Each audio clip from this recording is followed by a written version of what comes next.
Good evening.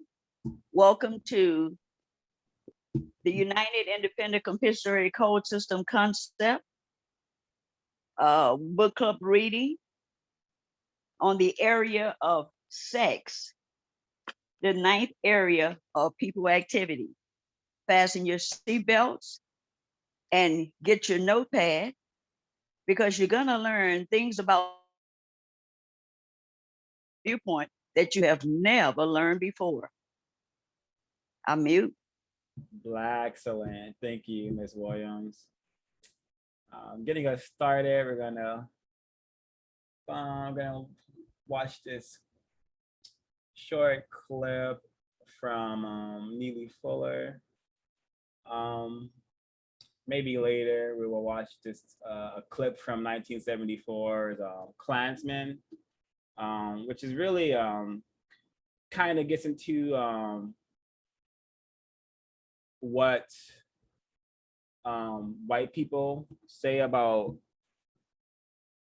non-white people when we don't but behind closed doors, because sex is a really powerful motivating force, and racist men and racist women have used it like flawlessly in regards to continuing our confusion and our domination and whatnot. That is a hashtag. So, all right, so I'm gonna try to get the correct timestamp. All right, I found it. So I'm gonna get this started and share the screen. Okay. Share screen, share sound. Yeah. All right, give this a listen. Tragic arrangements. Deadly.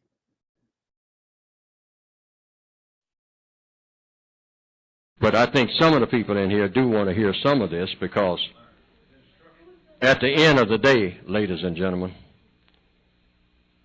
you are going to be dealing with people just like the lady back there.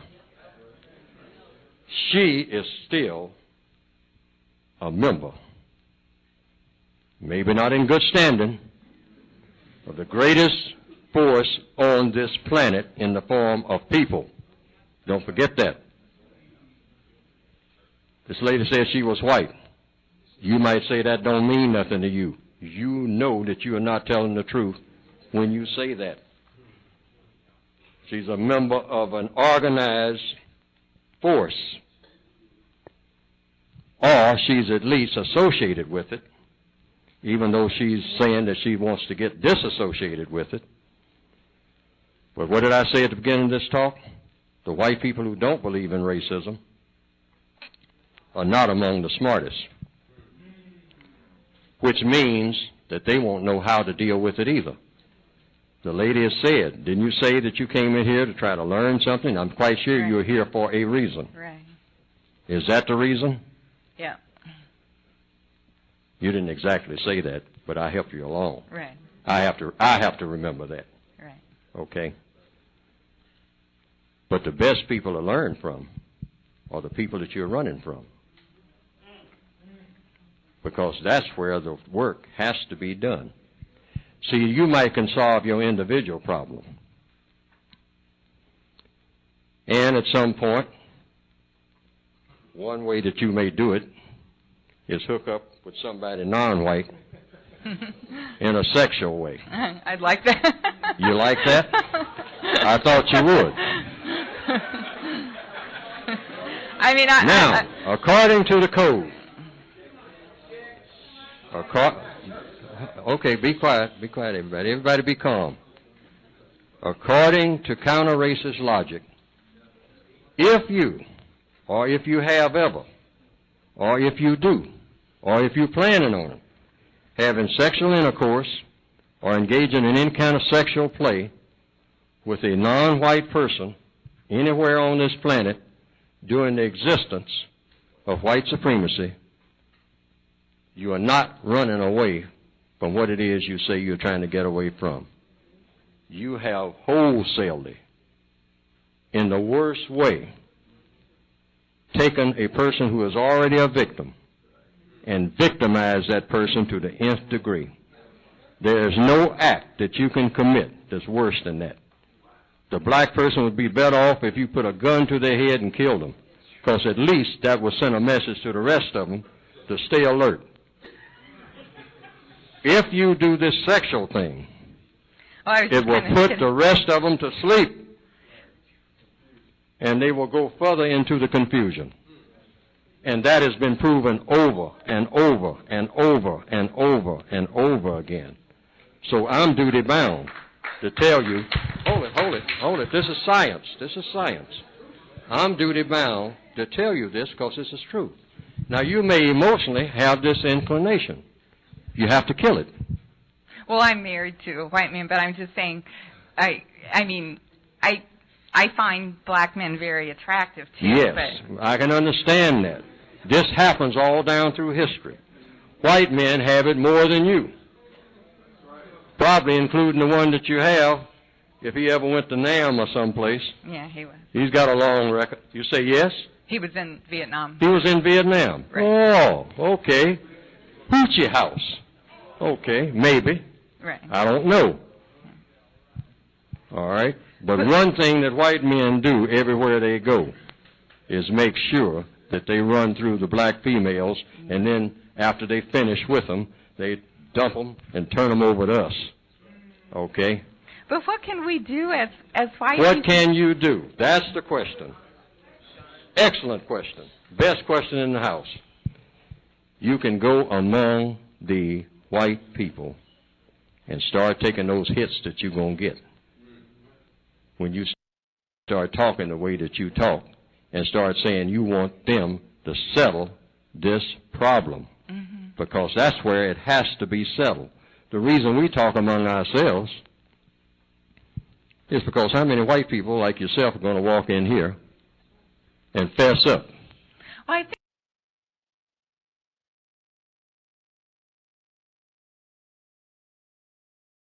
Alrighty, that's the clip. It's very, very interesting that she is she said she would like to sexually aggress on a black male, even though she's married.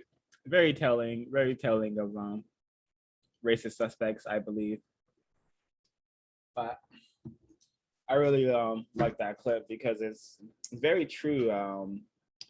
The tragic arrangement, more times than not, will confuse a victim further. And that's never a constructive thing, because this entire system is built on confusion and deceit. So if white people are doing things that are causing victims to be more confused, that is active racism, which is what we are trying to eliminate here. So I thought that would be something constructive to listen to as we get started. I think one of the important things to understand involving area 8, sex, is to don't expect much. Don't expect this fairy tale relationship. Don't expect this powerful relationship, because the system is scientifically designed to produce the 3 T's. I will say 4 T's: tragic, tacky, trashy, and terroristic. I really like this part from 275, because it's a reminder to keep your expectations very, very low, and in regards to relationships, which I think it's much better to call them arrangements. It makes more sense, because we have been long brain trash, indoctrinated to believe that relationships are something we can actually maintain and manage, when it's actually racist men and racist women who dominate and have planned all of our arrangements, all of our relationships. So I like being introduced to the diction and calling these things arrangements, because that's what they are. So the code says on 275, as long as long as the system of white supremacy, racism dominates all of the interactions between the white people and the non-white people of the known universe, it is correct for all people to expect interactions between white people and non-white people, and between non-white people and each other, to be no more than tacky, trashy, and or terroristic. It is correct to expect this in all places, at all times, in all areas of activity: economics, education, entertainment, labor law, politics, religion, sex, and war. According to compensatory counter-racist logic, it is best and correct to keep in mind that all sexual interaction between people should be designed to and intended to promote thought, speech, and action that best helps to replace the system of white supremacy and racism with the system of justice, balance between people.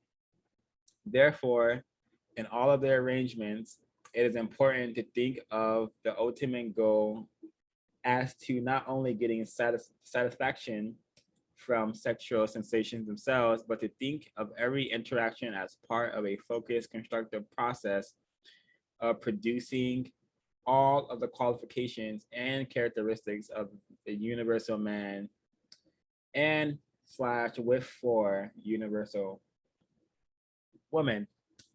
So really important to me. If I had this information ages ago, I could have avoided a lot of headaches, a lot of stress, and incorrect behaviors if I had always kept my expectations very, very low, and understanding that this arrangement with this non-white female can only be so constructive. As yeah, because it just is what it is. It is what it is, and racist men and racist women have done a phenomenal job at producing so much hostility and animosity amongst us non-whites that it's funny. I didn't realize this stuff sooner, but that's how confusion works. I believe. Anyone have anything to share? Add?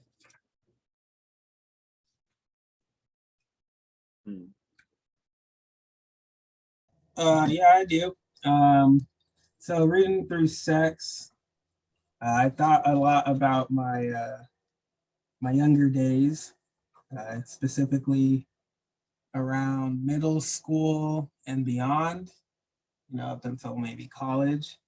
And one thing that I've noticed is at a very young age, it seems that people around me, the kids, I'm 6th grade, 12 years old, everybody is majorly concerned with sex.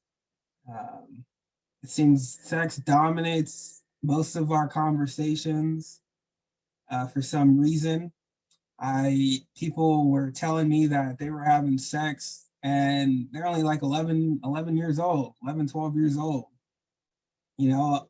Like what are you doing after school? I'm going home.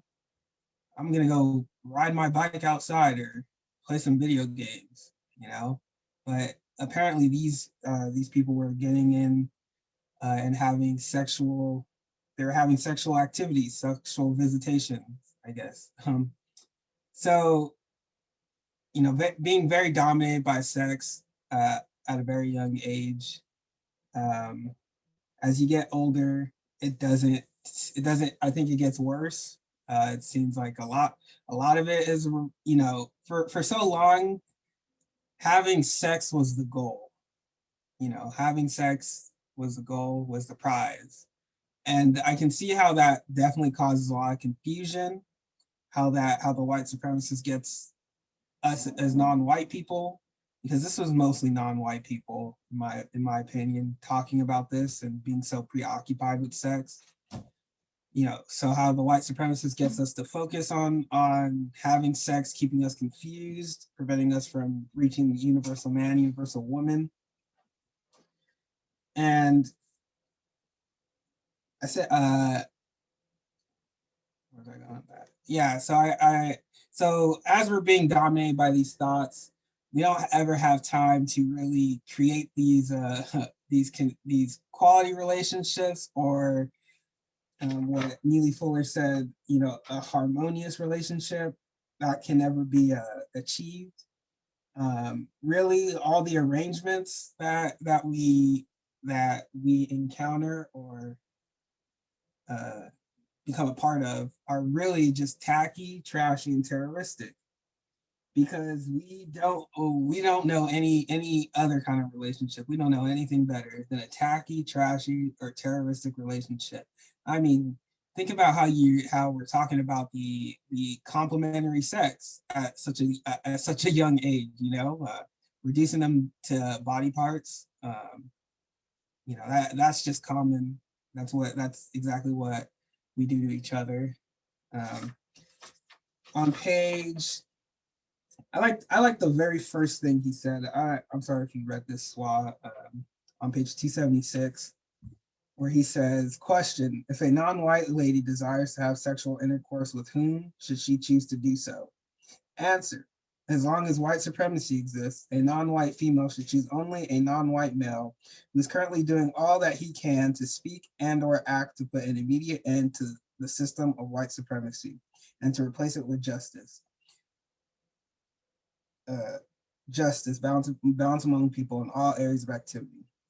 According to compensatory counter-racist logic, those non-white persons who are involved in counter-racist speech and or action are the males and females who are best qualified to think, speak, and act in support of sexual intercourse and or sexual play with each other. So, you know, reading that, I just thought, you know, counter-racist. Why should the non-white ladies of the universe desire to have sexual intercourse with those people who are focused on, you know, solving the problem? And I think it's because, you know, they are at least attempting to create the quality relationship, attempting to have a harmonious relationship. And I don't think you can do that unless you understand or try to understand racism, what it is and how it works.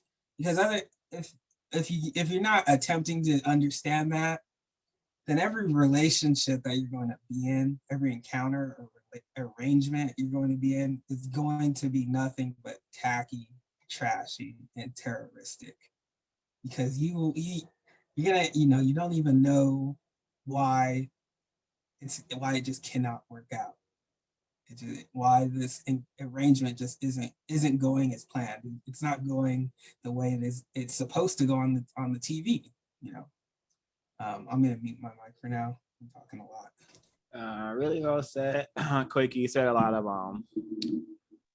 significant things. Yeah, it could be in just that was my reality as well. I had my first sexual experience in first grade, initiated by a non-white female, while I was just sitting down minding my own business. And then as I matured in high school, everyone was trying to have sex with everybody, and I was never really interested in, like, you know, going out and having sex. Or I didn't really think about having sex. I didn't really wasn't in a rush to lose my so-called virginity or any of that stuff. But when it did happen, it was definitely the three T's: tacky, trashy, and or terroristic. And I definitely appreciate the logic that Neely Fuller introduces with non-white females choosing to have sex with only non-white males who are attempting to solve the problem. Because worst case, because what's happening now, 2021, is that we have a bunch of victims having sex with each other, producing offsprings that are not doing absolutely anything to solve the problem and are just coming to the planet to be totally dominated, to be unaware slaves that they were born into a system by victims, and they will remain victims until they die unless we solve the problem. So when you play with sex is definitely not taken serious at all, and I think that was a really really orchestrated effort by Racistman and Racistwoman, because if you're just playing around with sex, you could like produce a bunch of offsprings who will not have the slightest clue on what's going on planet Earth. Therefore, the prisons will stay packed, the cemeteries will stay packed and keep floating. I mean, keep getting populated with unaware victims slain by the system of white supremacy. And yeah, it's just to go back to the video, being victims, we're already in like really really pitiful and powerless positions. I'm reminded of my this real tragic arrangement with me and a white lady, white woman, when I was 18. We were in a tragic arrangement. I was very much confused, not aware of racism, white supremacy. But even in that arrangement, like I was very very poor, living on sleeping on a floor in a relative's home. I was often going to bed hungry. So I saw the relationship as a place to go somewhere else to get some food, get some grub. And yeah, so I just saw the relationship as a place to get some comfort in my 18-year-old self. And that it was pretty a comfortable relationship, despite me not being that much attracted to the white woman. I just had to do what I had to do. But I'm reminded of many racist things that happened that I didn't even have the awareness to call racist. Because I remember the father, the white dad, racist suspect, maybe white supremacist because of what he said. But he would do this thing where he would get he would feel like he was being mistreated by people, certain family members, and then he would say something like, "Yeah, you guys are going around treating me like I'm some nigger." And when he said it for the first time, I just started laughing because I thought it was just hilarious that this person actually said this. And then again, I was very brain trash. Everything's a joke, everything's funny to me at that point because I'm not a serious person. So I didn't even take it to offense. I was just like shocked, and I thought it was funny. And I remember hearing him say that on 2 different occasions. So I guess that was one of his go-tos, for him to just say, "Oh yeah, you guys are treating me like I'm some nigger." And in hindsight, I wish I could have asked some questions, but I was not able to. And totally incorrect arrangement, because the white lady I was with, she didn't like say, "Hey, that's incorrect." The white wife didn't say, "Hey, that's incorrect." This was something that was common in that household, from my understanding. one of the many, many reasons it's incorrect for white people and non-white people, victims of racism, to be together. And just to add insult to injury, I'm poor, living on the floor, going to bed hungry most nights. But this white family is also so-called poor. They live in a trailer park, but they have way more resources than I did, and their mobile home was quite comfy. So the whole like poor white myth, that it doesn't really matter as long as they're white, they're gonna feel more powerful. They're gonna feel better than non-white people. It's just something that has been embedded in their psyche so deeply, I suspect. Um, I really like this part from the code on 277 because it's a good when you when a person believes that they're something or someone that they're not, that can only produce confusion and disappointment. If I'm going around here thinking I'm a black man, a strong black man, able to defend my black family, I could be real disappointed when a racist suspect with a badge, when a race soldier comes, shoots me down, or puts me in handcuffs and hauls me away because I tried to be a strong black man. The same goes for the strong black woman who can do everything on her own, who can do it all by herself. It can be very disappointing when your kids get taken away by the system, or when a race soldier comes and shoots you down because you want to be a strong black woman, which does not exist. And the system of racism and white supremacy cannot exist under the system of racism and white supremacy. So the code says on 277, question, within the system of white supremacy racism, what are the 4 correct titles that should be used to describe a white female? Answer: 1, white female. 2, lady or white lady. 3, woman or white woman. 4, racist suspect female, but only if there's reason to believe that the white female is very likely functioning as a racist white supremacist.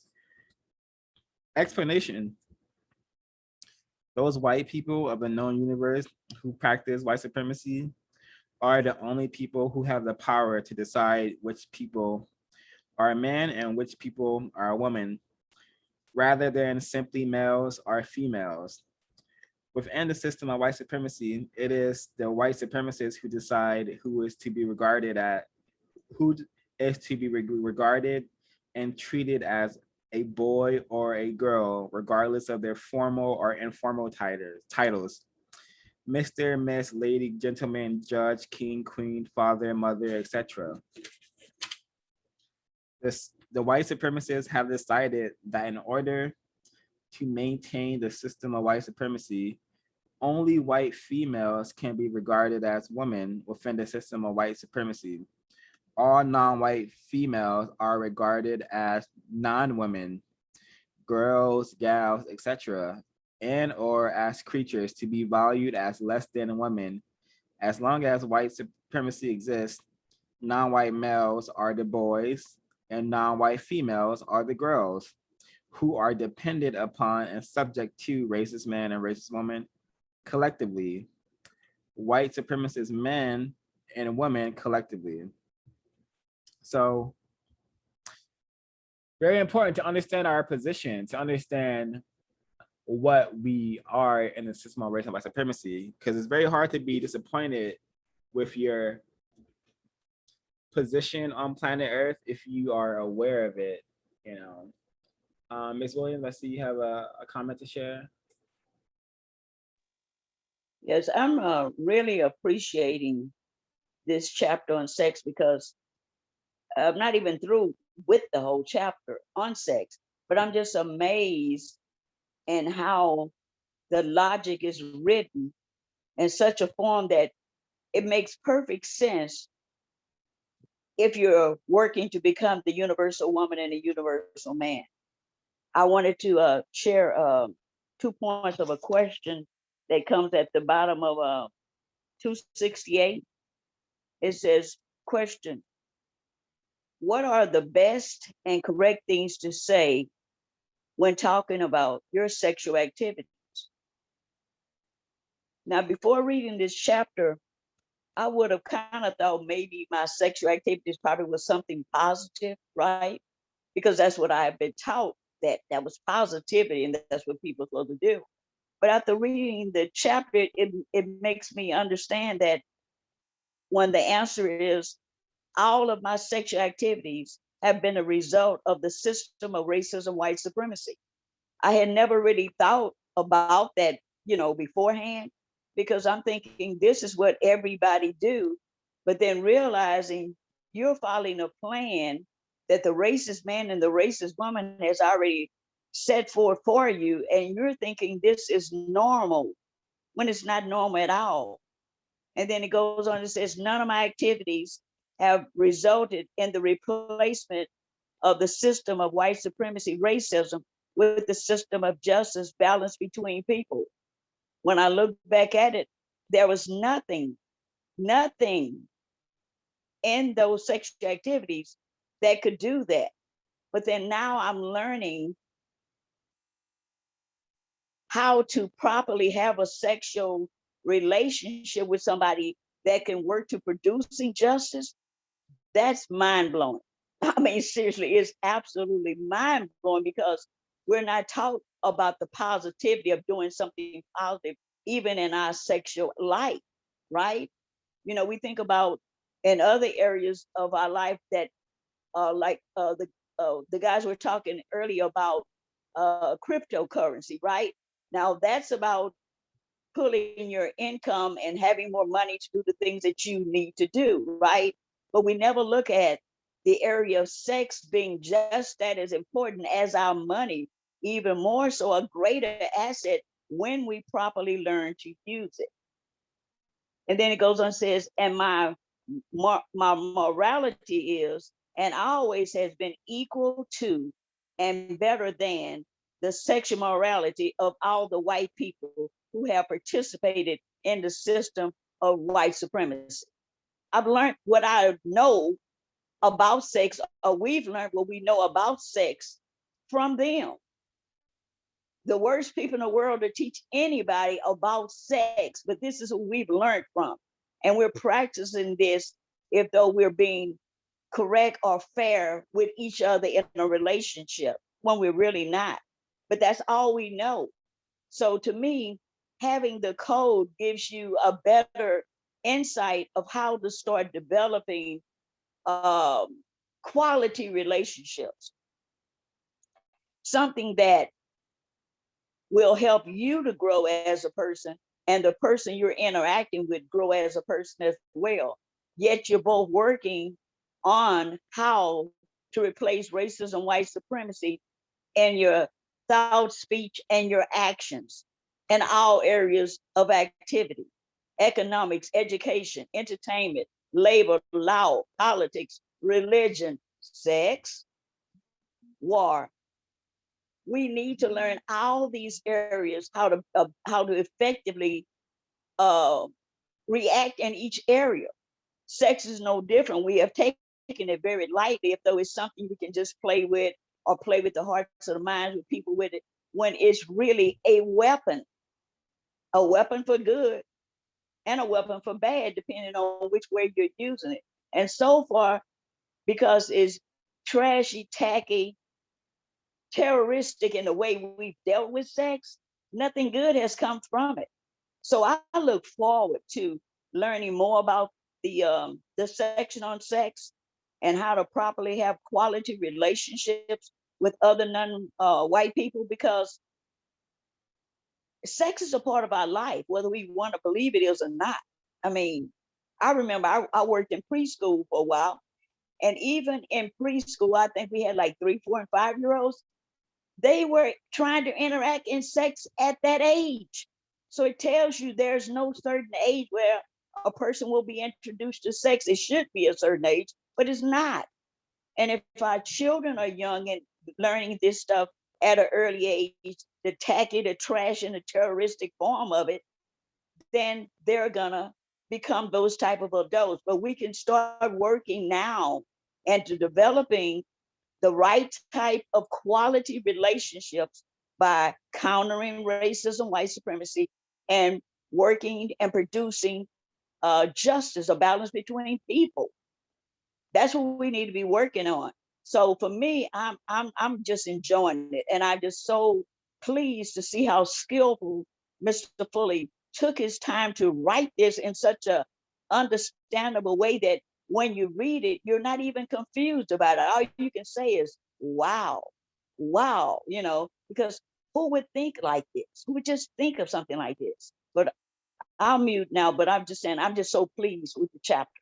And I'm looking forward to the rest of what the chapter will teach me about how to have a quality relationship.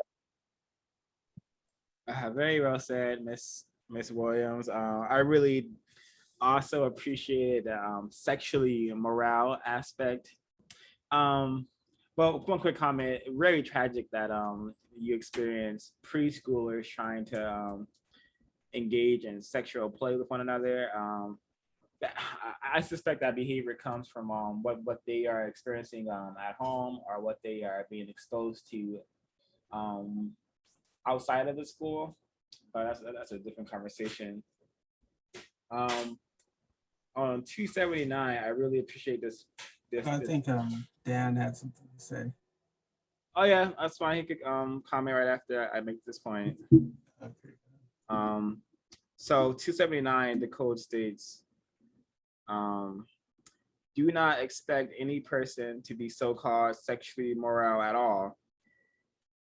At all times, under all conditions. Do not expect any person to be so-called proper in what he or she may do in matters of sex, male with male, female interactions. No, expect any person to sometimes make major errors or surprising or disturbing changes in his or her sexual conduct, and expect him or her to do so in a manner that is neither logical nor easy to explain. I feel like this note is so important because it just allows you to not really I don't want to say judge, but not to I don't know, but it just helps you to, for me, it helps me to just, when I see really incorrect activities like countersexual, anti-sexual behaviors, or Black females, white and Black males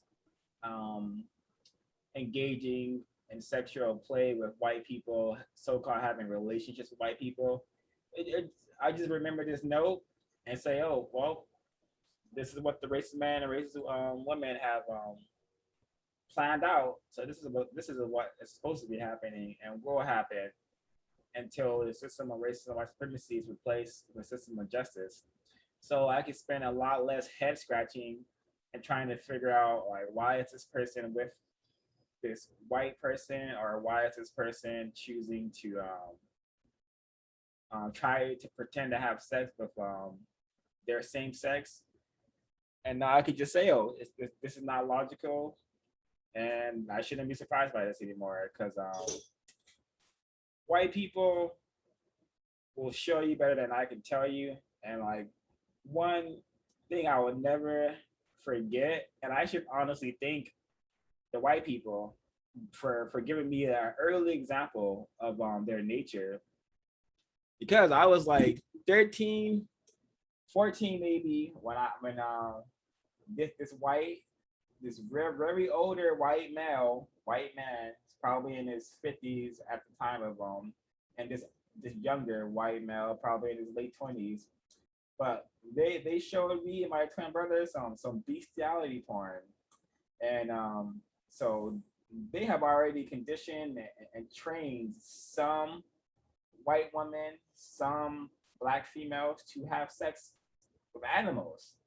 So if I've seen that, if I'm aware that white people are already having sex with animals and enjoying it and practicing that kind of behavior, then I shouldn't be surprised in anything I see in Area 8, because the system of white supremacy, the white people who practice racism and who fail to produce justice, these people are into some really incorrect things. And if I spent my time trying to understand why they're doing this, I would probably not be very successful, nor will I have a lot of time to produce justice, I believe, or attempt to produce justice. Anyone like to comment? Oh, okay. I'll go. In regards to all the various things that have been said. Um, the thing with sexual morality, I'll start there. In regards to sexual morality, uh, white people, the usual suspects, they introduce a variety of messed up experimental sex concepts to non-white people. It's stuff you wouldn't even think of. I don't even want to go through like it right now, but like the stuff 0526 was just saying, yeah, they introduce you to some messed up stuff, especially white women.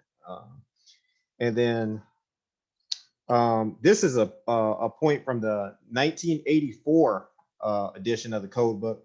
I didn't see this anywhere in the revised expanded edition, but maybe keep an eye out for it after I read it.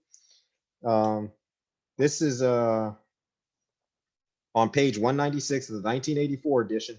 This point is addressed specifically to non-white females. It says, don't play up and show off your sexuality in situations, meetings, etc., in which it is important for male persons to keep their thoughts on matters of priority constructive value.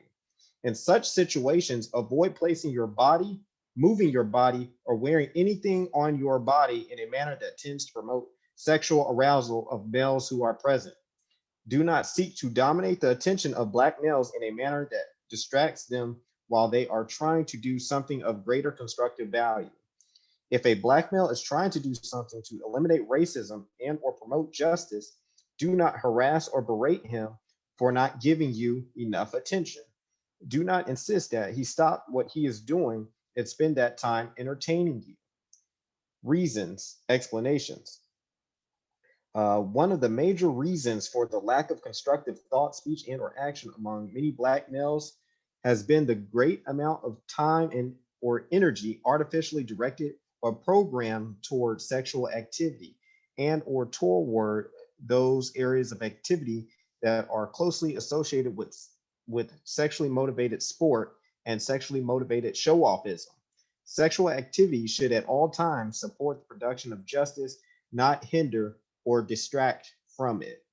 I found this to be a really good point, because I think one of the talking points that you will see on social media, allegedly, Black males aren't doing anything to protect Black females from, the system of racism, white supremacy. Well, you got at least 3 Black males on this meeting that are, trying to be on assignment, trying to be constructive and whatnot. And it's just like the usual suspects or white people, they have perverted everything to where you can't escape like Area 8 being in your face all the time. Like for example, if you go on Instagram, you might actually be going on there to do some research or get some news and stuff. You'll be scrolling through and you'll see a video of like police brutality, and then right after that, you'll see some twerking right in your face. Yeah, like Black males that are trying to be on their assignment, like Black females shouldn't be getting upset because they're not showing any attention. But that was definitely a good point in the 1984 edition. And he definitely has a whole bunch of points addressed specifically to Black males and then Black females. That is all. Oh, wait, one other thing I had too in regards to the non-white females not being called women. There was a recent news report. This happened like a few days ago. I believe it's in Florida. A non-white Latina or Hispanic, or so-called Latina or Hispanic, her like 6-year-old daughter or something had to return a computer to the school, and the computer was damaged. And so what happened, the white woman principal grabbed a paddle and beat the child in front of the mother, and the mother, all she did was sit there and watch. Now that is a good example of a attempted mother or attempted parent, and not being called a woman, because she couldn't even protect her child from this paddling. All she did was sit there and watch, and that non-white child is going to be traumatized for the rest of their life. And I will post it later on so everyone can see. Tragic and terroristic. Should be expected.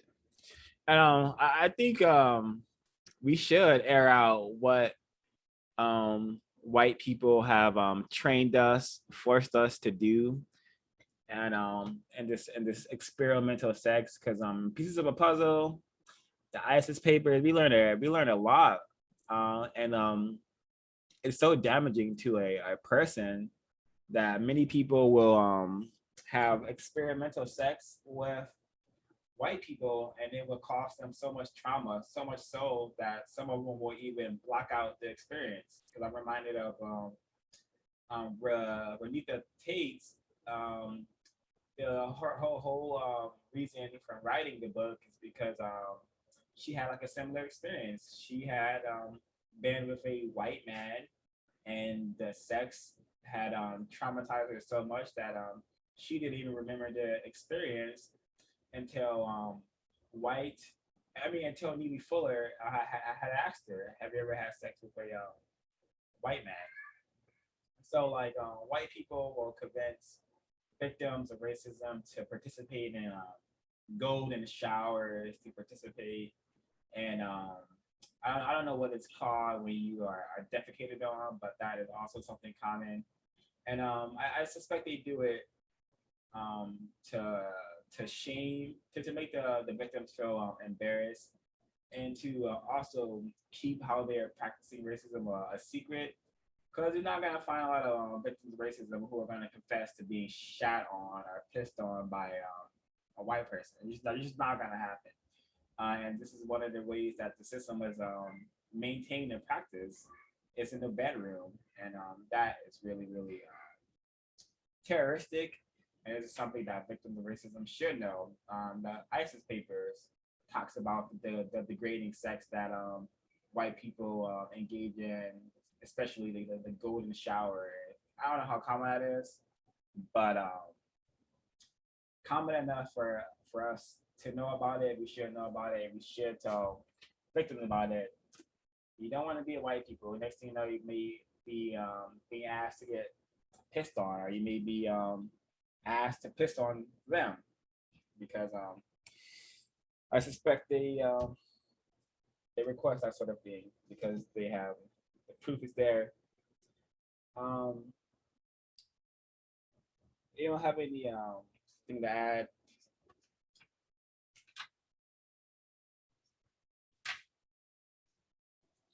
Yeah.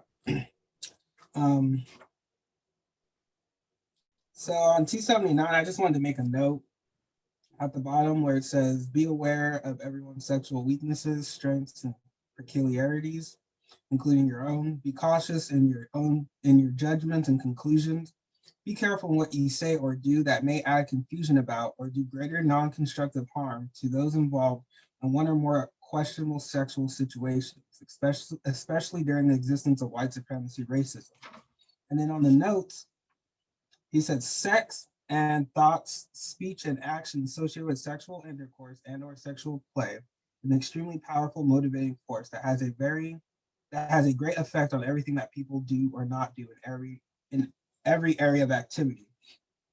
I just wanted to make note of that. I thought it was very interesting that he also, it's usually thought, speech, action, but he included sex.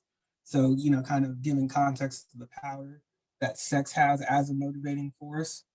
And I think it was mentioned a little bit earlier on, but I wanted to comment on it as well. But as far as kind of making judgment on people, especially non-white people, like over on 278, where it says, when non-white people willfully, deliberately, and mutually engage in sexual intercourse and or sexual play with each other, what people are qualified to criticize, pass judgment on, and or poke fun at them? No person is qualified. And then he goes on to say, and then the next question, why? And he gives the answer. But this kind of put like into context because I find myself, I guess, criticizing some of the things that Black people participate in, you know, but I think I do that a lot of times without putting the focus back on the white supremacists, on the racists who have conditioned and trained Black people to act like that. One thing that I'm definitely noticing is that for Black people, non-white people, it is so much easier to point the finger at one another, to start, you know, getting on each other's heads, you know, start criticizing one another, than putting the focus back on the racist. You know, there's this like common narrative that that I almost heard it too many times yesterday. I was watching Dr. Umar Jesse Lee Peterson. I don't know if you guys saw that, but you know, he was saying racism doesn't exist. That's what Jesse Lee Peterson was saying, at least. And then another guy was also like trying to absolve like the racist white supremacy you know, power structure, the system in place that has really gotten Black people to act the way that they do in their interactions with each other. You know, not taking into consideration. I mean, we're talking okay, when we talk about the Black male, Black female problem, it's often talked about how there aren't any fathers in the home. There aren't Black women are, you know, off the handle, acting all masculine, in quotation marks. Black men are all acting feminine, and they will go on and talk about so many things, but none of them want to acknowledge that there's a system. The system of racism has conditioned Black people, train them to behave and act like that towards one another. So how can you have a constructive relationship, a constructive arrangement with one another? There's another part. Oh, and then on page 280, and then where he says, does every person in the known universe have a serious sex problem? Answer, yes. Every person in the known universe is at all times either engaging in sexual intercourse and or sexual play, or he or she is directly or indirectly reacting to those who are so engaged. Either way, all such actions and reactions produce problems. Explanation. I thought that this whole part's important. Sorry if I got to read it all, but explanation. Everything associated with sexual intercourse, sexual play, and or reactions to sexual intercourse and or sexual play, and everything associated with homosex or lesbian sex produces serious problems in one form or another. All of these problems collectively help to make the problem of replacing the system of white supremacy with the system of justice extremely difficult. The system of white supremacy guarantees that no form of sexually related activity will produce correct relations between people as long as white supremacy exists. During the existence of white supremacy, and according to compensatory counter-racist logic, no major problem between the people in the known universe can be solved until the system of white supremacy racism is ended. So when he says sex problem, I'm not only thinking of that in terms of, you know, having sex, like having sexual like having sex, but I'm thinking that in terms of male female. So you know, saying that there is a serious problem, that everyone does have a serious sex problem, I completely agree with that. I mean, we've had, you know, a few discussions regarding sex here in the book club, and, you know, we don't ever get anywhere. Sometimes more confusion than when we started. And I think because of the system, you know, male, female, whether you're engaging in anti-sexual activities or, you know, correct sexual activities, there's always going to be a serious problem because the system of white supremacy has perverted sexual activity, perverted the opposite sex, the complementary sexes in such a way that there is no you can't possibly have a constructive relationship. So there will always be those problems, whether you're just interacting with one another or you're having sex. And then when he talks about the reactions to it, I mean, I was mentioning earlier about the kids having sex with each other. Another kid, like that, there's a certain value that starts being placed on that. So now kids want to start having sex, and then it just creates more problems. That's it for now. Well said, Mr. Baku. Ms. Williams? Note on the bottom of page 280, question and answer. It says, during the existence of white supremacy, which people engage in sexual intercourse, sexual play, or in sexual interaction of any kind has proven to be correct? The answer, none. Absolutely none. During the existence of white supremacy racism, none. Number one, it says none of the sexual interactions between the people of the known universe has proven effective in helping to replace the system of racism, white supremacy, and the system of justice with the system of justice balance between people. All such interactions are questionable because none has been proven correct. None. White people function sexually in a manner that best help white people to practice white supremacy. Non-white people are forced by white supremacists to function sexually in a manner that best helps non-white people help white people to practice white supremacy. We have to do this sexual thing better. We have to, because what we have done has not worked. It has not.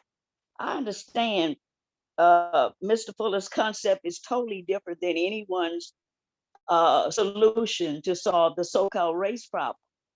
But logically, it makes sense. It literally just makes sense. Question, during the existence of white supremacy, how many white people are the adopted and abused children of the white supremacist, racist man, racist woman collectively? How many? Over the many years and centuries of rape and molestation and all kind of abuse that they've done to non-white women, how many children do you really think he has out there? And these are his children. He's making either directly or indirectly, he's made these children that have been adopted by him because of his doing, and then to be constantly abused. How long are we going to continue to allow that? I mean, enough is enough. When we didn't realize what was going on, I could understand it. But as our eyes are becoming more open to what we're really looking at about what racism and white supremacy is, and then how it works, we can no longer keep turning a blind eye if though we don't really see what's really going on. The abuse has to stop. It says, answer, all of the non-white people of the known universe are the victims. All of the non-white people of the known universe. I didn't say of America, of the known universe. These non-white people have been abused this way.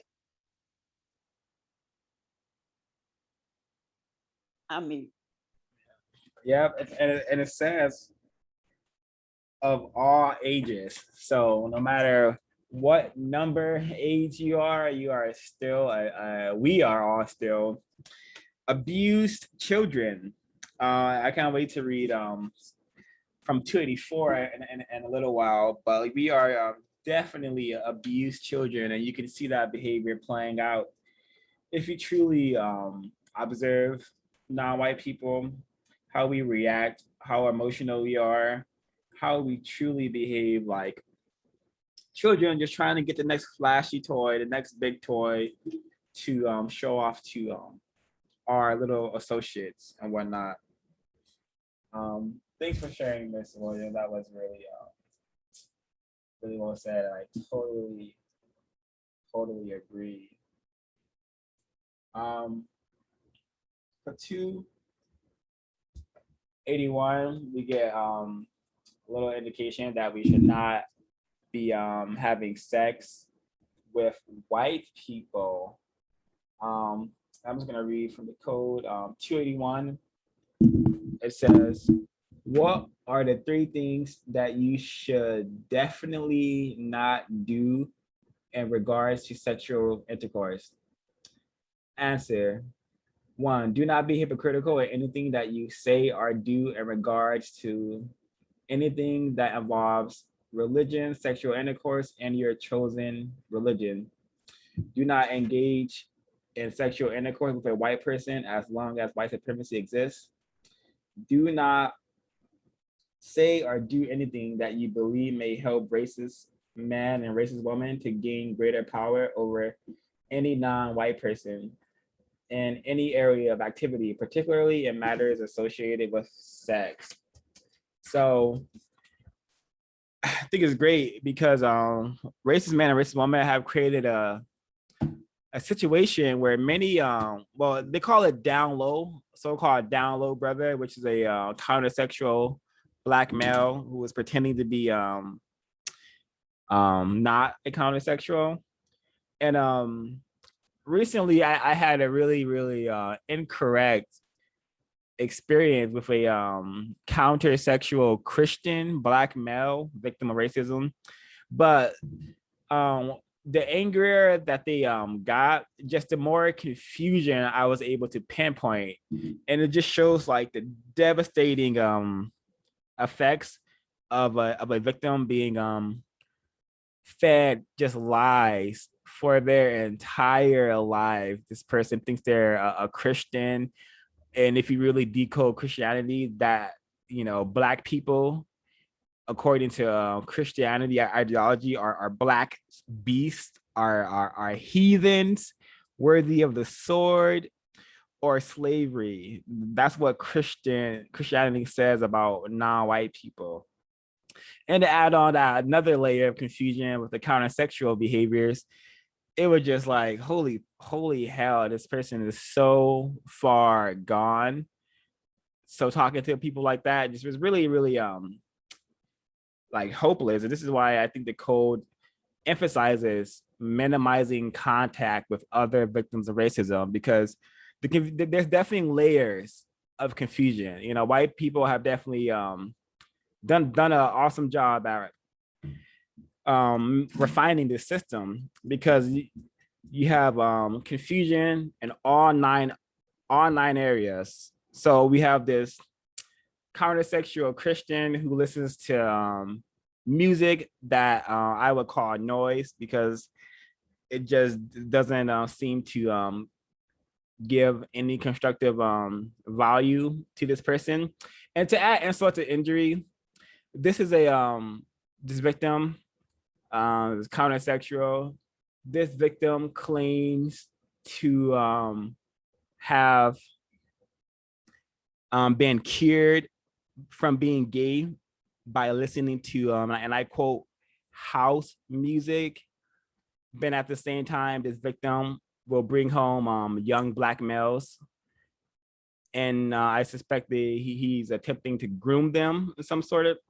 But it's just really incorrect insanity that we have been conditioned to. And again, the people who are to blame for that victim's behavior is racist man and racist woman.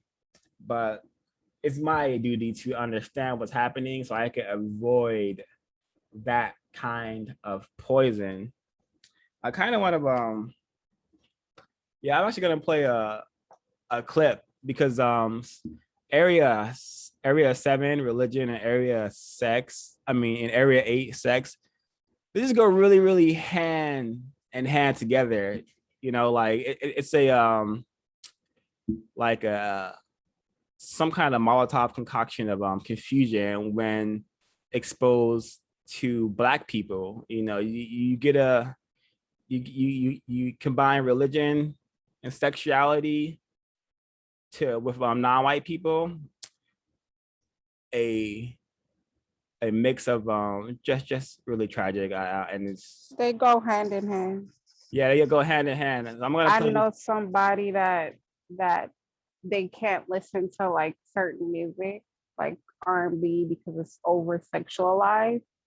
So they have to listen to, like, in order to get back in their faith, gospel. So it's like, yeah. And if you, it doesn't matter. It's kind of like they're not escaping one or the other. yeah, and a lot of gospel is just like music proclaiming that they love that they love this white Jesus, this white God.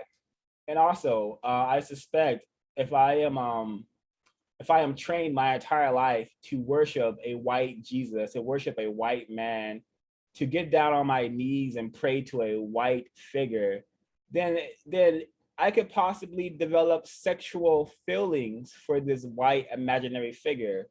And I could be very incorrect, but I suspect a lot of homosexual, countersexual behavior comes from that kind of conditioning, being conditioned to love a white Christ-like figure. And next thing you know, I am a countersexual because my brain computer has computed that I must be with a male, maybe even a white man, to get this love that I desire from Jesus. But I'm just gonna play this clip really quickly, just to show how Area 7 and Area 8 just go hand in hand and dominating non-white people throughout the universe. This again, see this clip from the Klansman 1974 version, not the new one by Spike Lee. So I'm gonna play it. And because of them, the way of truth will be reviled. O Lord, give us a sign so we may know what we must do, and grant us the strength to do it. Amen.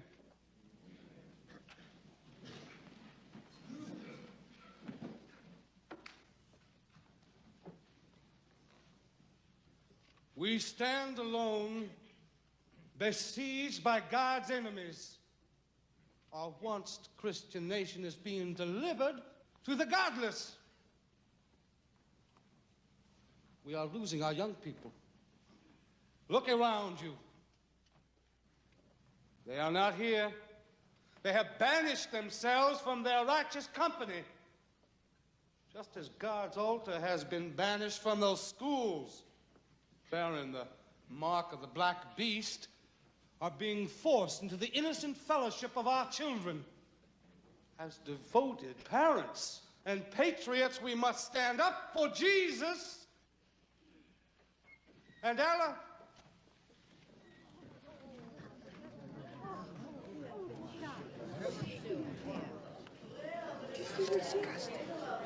I can smell nigger on her. I can truly smell nigger on her. Get out! I think I'm going to throw up. Get out! Shame. Phil. How can you push yourselves on these good Christian folks after being in that nigger's foul embraces? Please, will the congregation please be seated? But she don't belong here. I think I'm gonna faint. If you have any Christian decency in you, you will leave.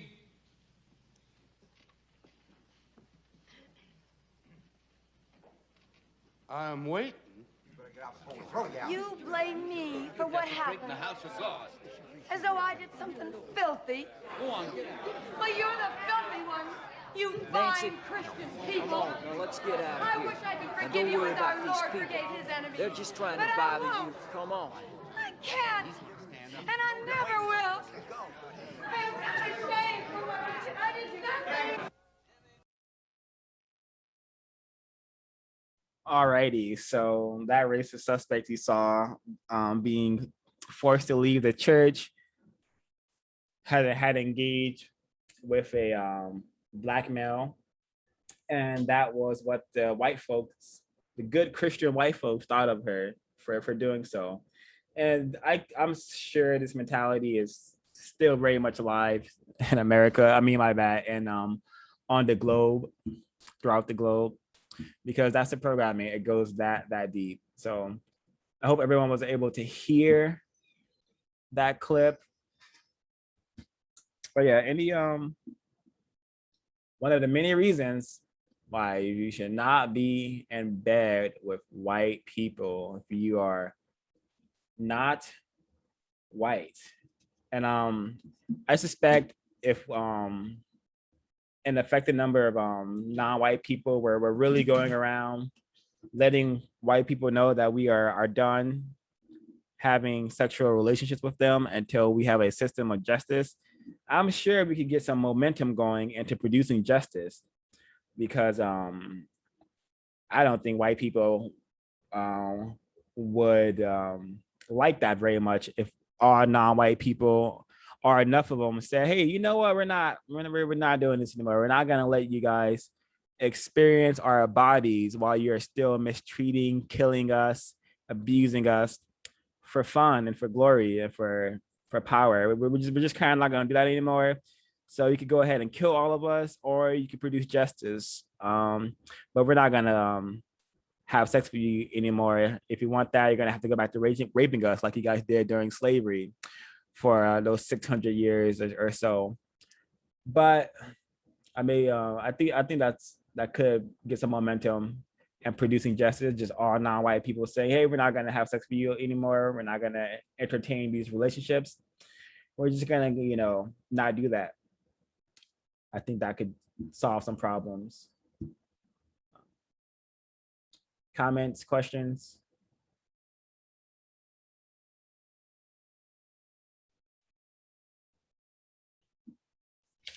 I have a question. I know someone, well, my child's father, he has a friend that is a virgin, you could say. And he never had, experience of any kind, but he will want his experience to be with a white woman. And as much as I try to explain the gist of a situation of why he shouldn't want a non-white woman, or what will be the point of having a sexual encounter of non-white woman, it's not like I can give him the book because he really can't read. So how do we go about explaining more to him for him to completely understand, because he's the type of person you have to break everything down to?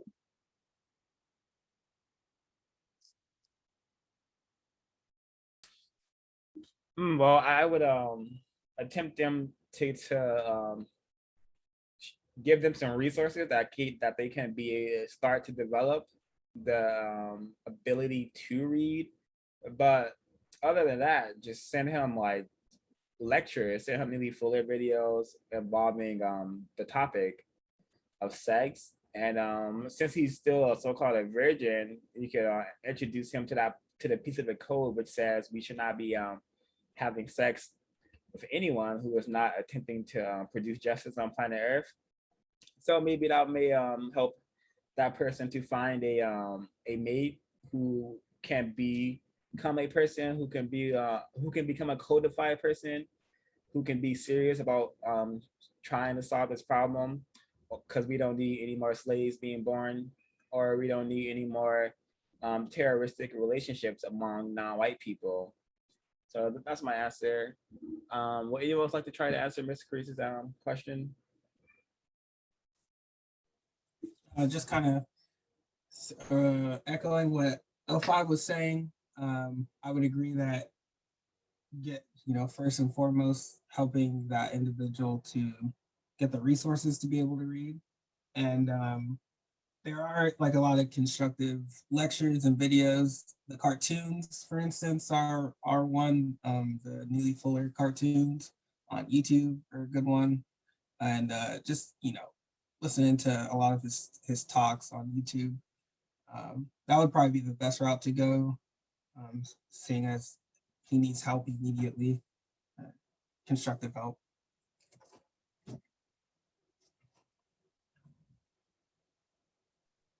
Thank you for the question, Ms. Curry. Thank you. I just need him to know that, like, now you're kind of, you're basically, not sexual experience. So there's a way you can go about it than going about it the way that everybody else has gone about it. Plus his kind of lingo is the reason why he wants a white woman, because he feel like non-white women are very, how could I put it? They're very, I guess he feel like out there and like overpowering is how he feels. So, yeah. Oh, I would say in response to Carissa's question, sounds like that blackmail may be feverish. One thing that comes to mind is I don't know if anyone here has seen the movie Undercover Brother, but there's a scene there's a scene in the movie where they're like a white woman is a black man's kryptonite. And this is like a whole it's like a whole 2-minute scene with Eddie Griffin's character coming into contact with the white woman. It's like it's a silly clip, but yeah, maybe look at that clip. But I lost my train of thought, but give me a minute to come back to it. Ms. Cruz, did you say your friend is seeking a white woman? This is my child's father friend. They've been friends since middle school. Yeah, he is seeking. Now he is seeking a white woman. He was, seeking who he felt best fit, because he didn't want to lose it as far as like just to lose it. He wanted to lose it like within a relationship. But now it's more his focus is white women, because I guess supposedly they're more delicate. They're not like, Okay, yeah, aggressive. I understand. Kind of thing. I understand that mentality. I understand exactly where that confusion is coming from, and you just really should let that associate understand that he's been totally victimized to not only worship white people, but to believe that a white woman will solve any of his problems. And yeah, that is very, very, very tragic. If more comes to mind involving that, I think you could also show him this broadcast, send him this link when it's available, so he could watch it and understand the dangers and how silly it is for non-whites to seek out white people for the purpose of being in bed with them. That is not gonna, it's gonna cause more problems than solutions. I'm certain of that. It may give him a little comfort, but it won't last very long. Ms. Williams, would you like to answer a question? I was I knew that still was kind of going around out there, but I kind of thought it had died out somewhat about Black males still having this fantasy about white women. And I see it's probably even stronger than ever. But I think a part of this kind of happened through the brainwashing of the television, the media, whatever, constantly putting the white woman up, if though she's a goddess, a queen, or something wonderful to be desired. But yet, if this is how Black men are seen, they are quick to assume this is what I need, because this is my epitome of success once I've acquired education enough that I make enough money, then my next goal is to have a white woman on my arm. And to me, I think it's such a delusion that a lot of Black men really don't grasp. They really don't grasp, like you were saying before, about the danger for himself that he's not even aware of. For some reason, we still have Black men still thinking it's safe to have a white woman as your girlfriend or your wife. Some of them really think time has changed, that it's okay. No, it's not. Still not okay. It's not okay in many ways. One way is not okay because the white man is only going to let you have his lower class of women. You're not going to have the quality women that you think you're getting. He's not giving those up. The one you will have will be trashy, tacky, and terroristic. She will be that. But because she's in that white skin, that male will think, I'm gaining something great. She may even have a great education, but she still is the lower total pole of white women. That's what they give non-white men to have, and they think they've got something. If you get something above that, just say you do, and it's not many that do, and the ones that do get those type of women, they are the ones who are making millions of dollars. They have a nice bankroll that they can support that woman's lifestyle. And usually what she will do is have a couple of children with that non-white man with all of this money. So then when she's ready to leave, he will not see his children anymore because she's gonna take them. Then she's gonna take the majority of your money because you've given her a certain lifestyle that she's accustomed to and she wants it. So most likely you'll be just about a pauper when she finished with you. But a lot of non-white men have not got this through their head. Then if you just happen to make it past that, then you got the point where you got to deal with racist white men who see you with her and want to kill you because you are with her, even though she may be trashy, tacky, and terroristic. Because you're with her, he's still going to want to kill you.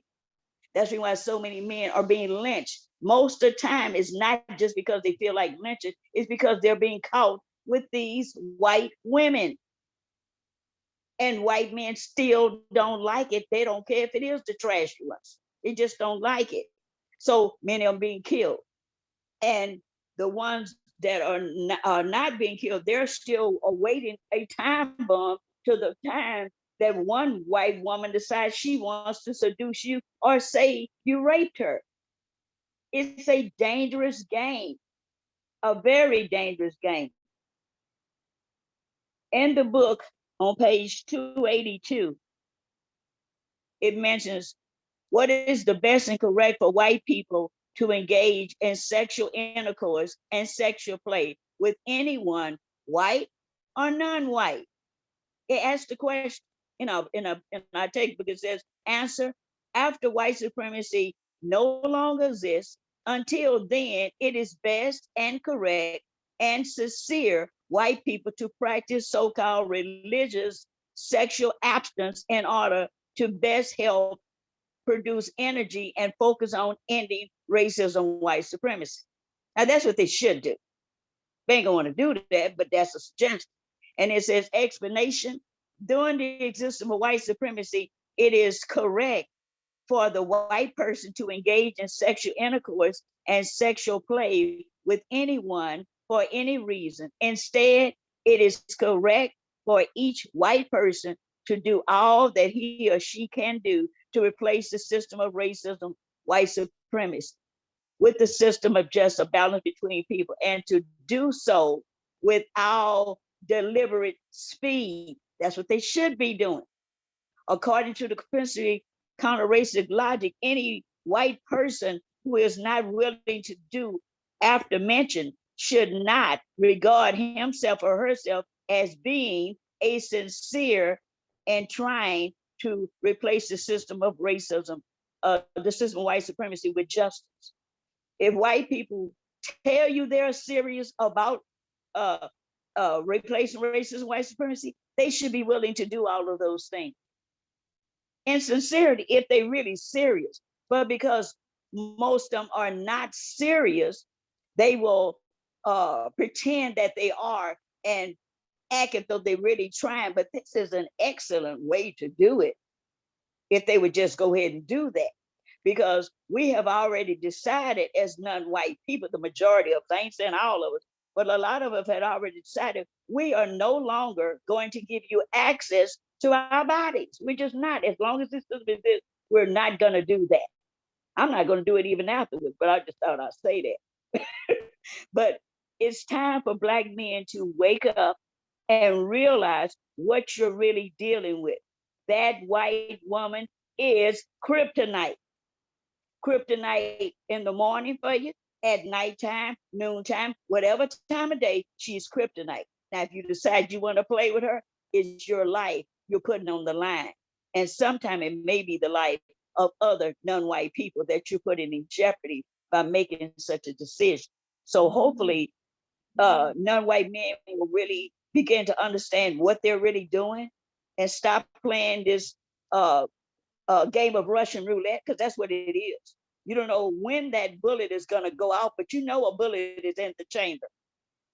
So either you let her kill you now or you let her kill you later. But you could just put the gun down and walk away from her, and you'll be better out. I mean, Oh, I remember my point now, thanks to Miss Williams. I think that in regards to black males or white women, I think it is the area of entertainment. Yeah, like almost every movie and TV show that comes out, it's a so-called interracial couple. Just like off the top of my head, I can't think of too many movies just this year alone with black couples in them. Only one that comes to mind is that film Malcolm and Marie, and even then, the non-white female is non-white with a white parent and a black male. And the whole movie, they're in conflict. I just remember the first 15 minutes, they were just arguing over mac and cheese. And then, yeah, the area of entertainment. And then also one other news report comes to mind. I don't know if everyone here has heard this news report. Lennon Lacey, he was a black male. He was like, I think he's a teenager, I think like 14, 15 or 16 years old. And I believe this was in North Carolina. He was in a relationship with a white woman. I think she was about 30, 32 years old. And, he was found pretty much lynched.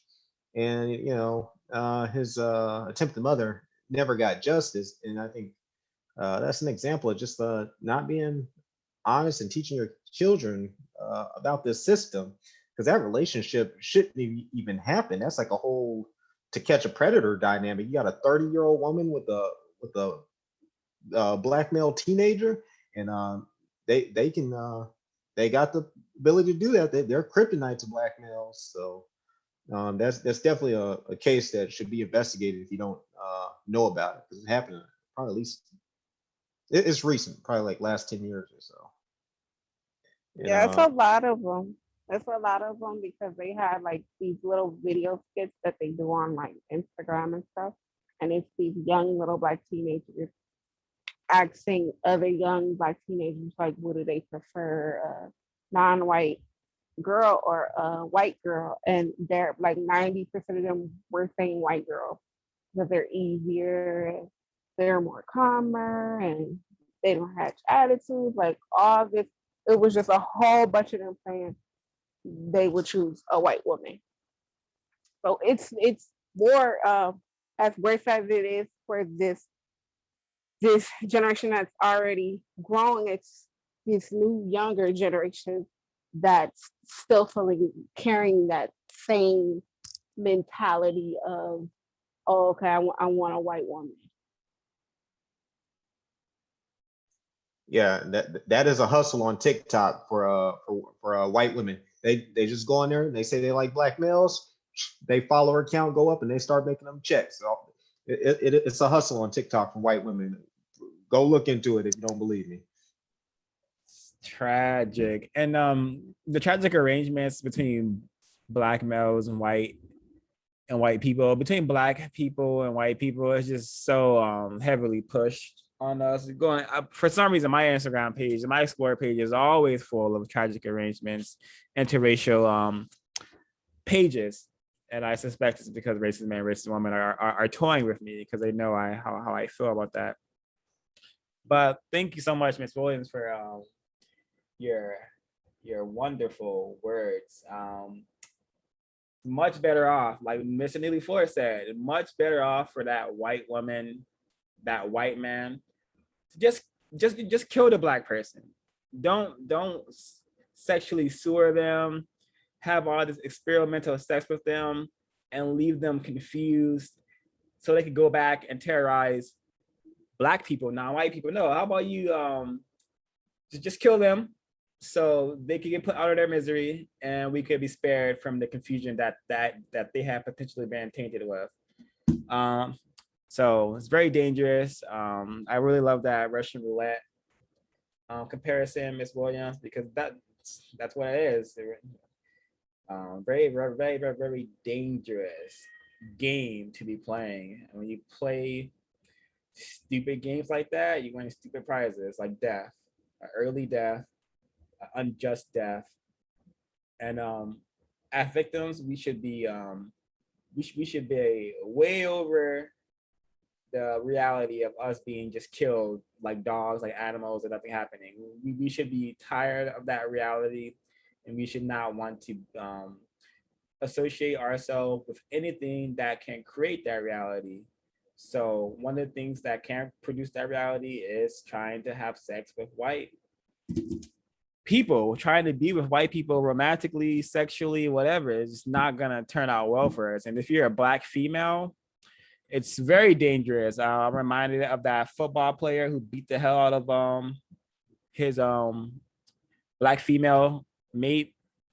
And I'm just gonna bring up some articles. I'm not gonna really go through them. I'm just gonna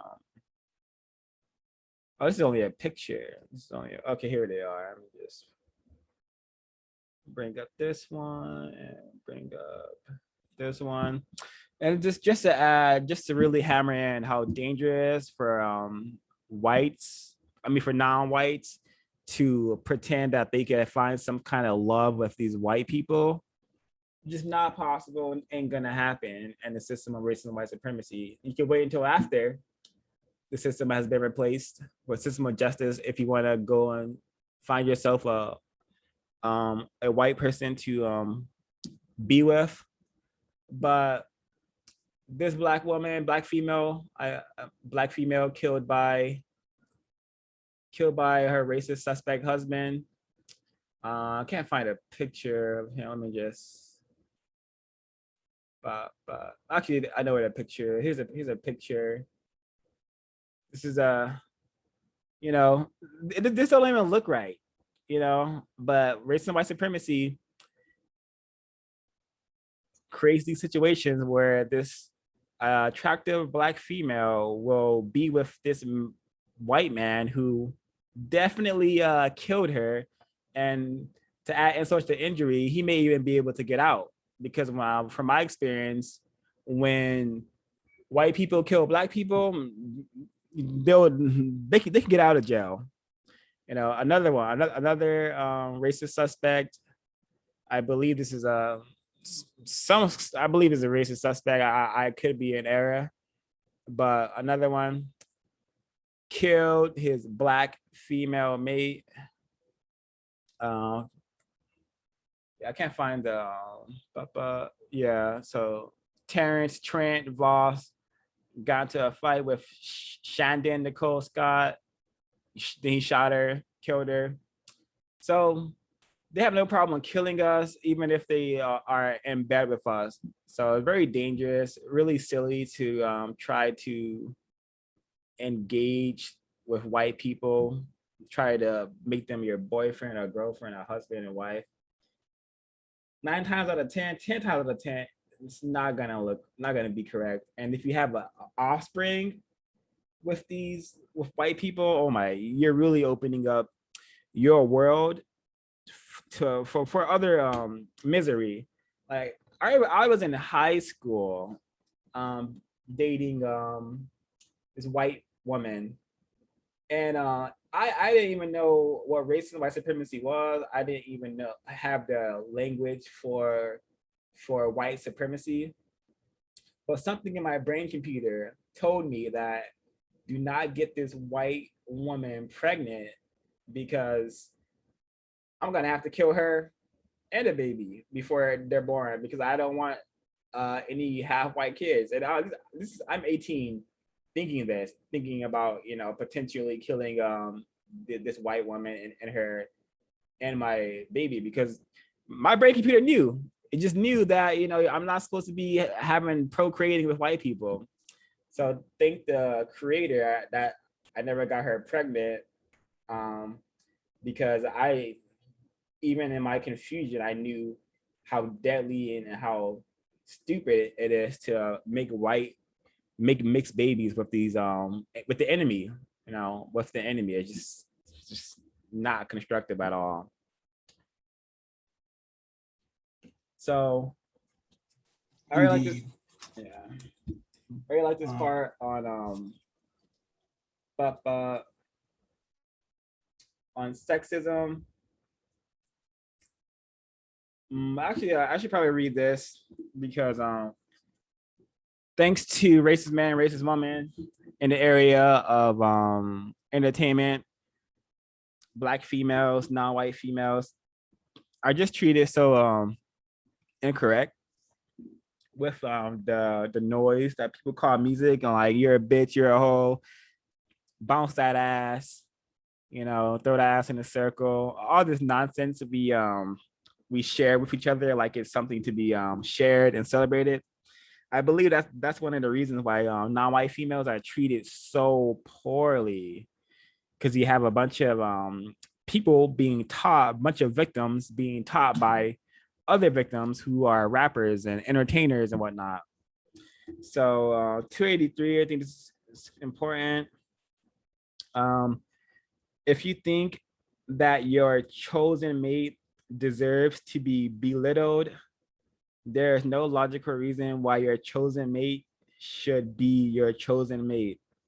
Because of the many derogatory, belittling, devastating, and totally harmful things that the racist white men and women have done and are doing against non-white females through the system of white supremacy, no person, white or non-white, is qualified to make any belittling, derogatory jokes and or otherwise non-constructive remarks about anything that any non-white female does in matters of sex. Whenever you see, hear, or are asked about non-white females being degraded, insulted, trashed, and or depicted in a vulgar, obscene, derogatory manner, blame the white supremacists, racist man, and racist woman collectively. Very, very important. Just because Feature and Amigos have made it very commodifiable to call Black females bitches and hoes, the people who support them and sustain their existence is racist men and racist women. They also encourage many victims of racism and white supremacy to do the same. Yes, I wanted to read the part right before it, but I'll keep it short. Particularly, I liked when he talked about males, particularly.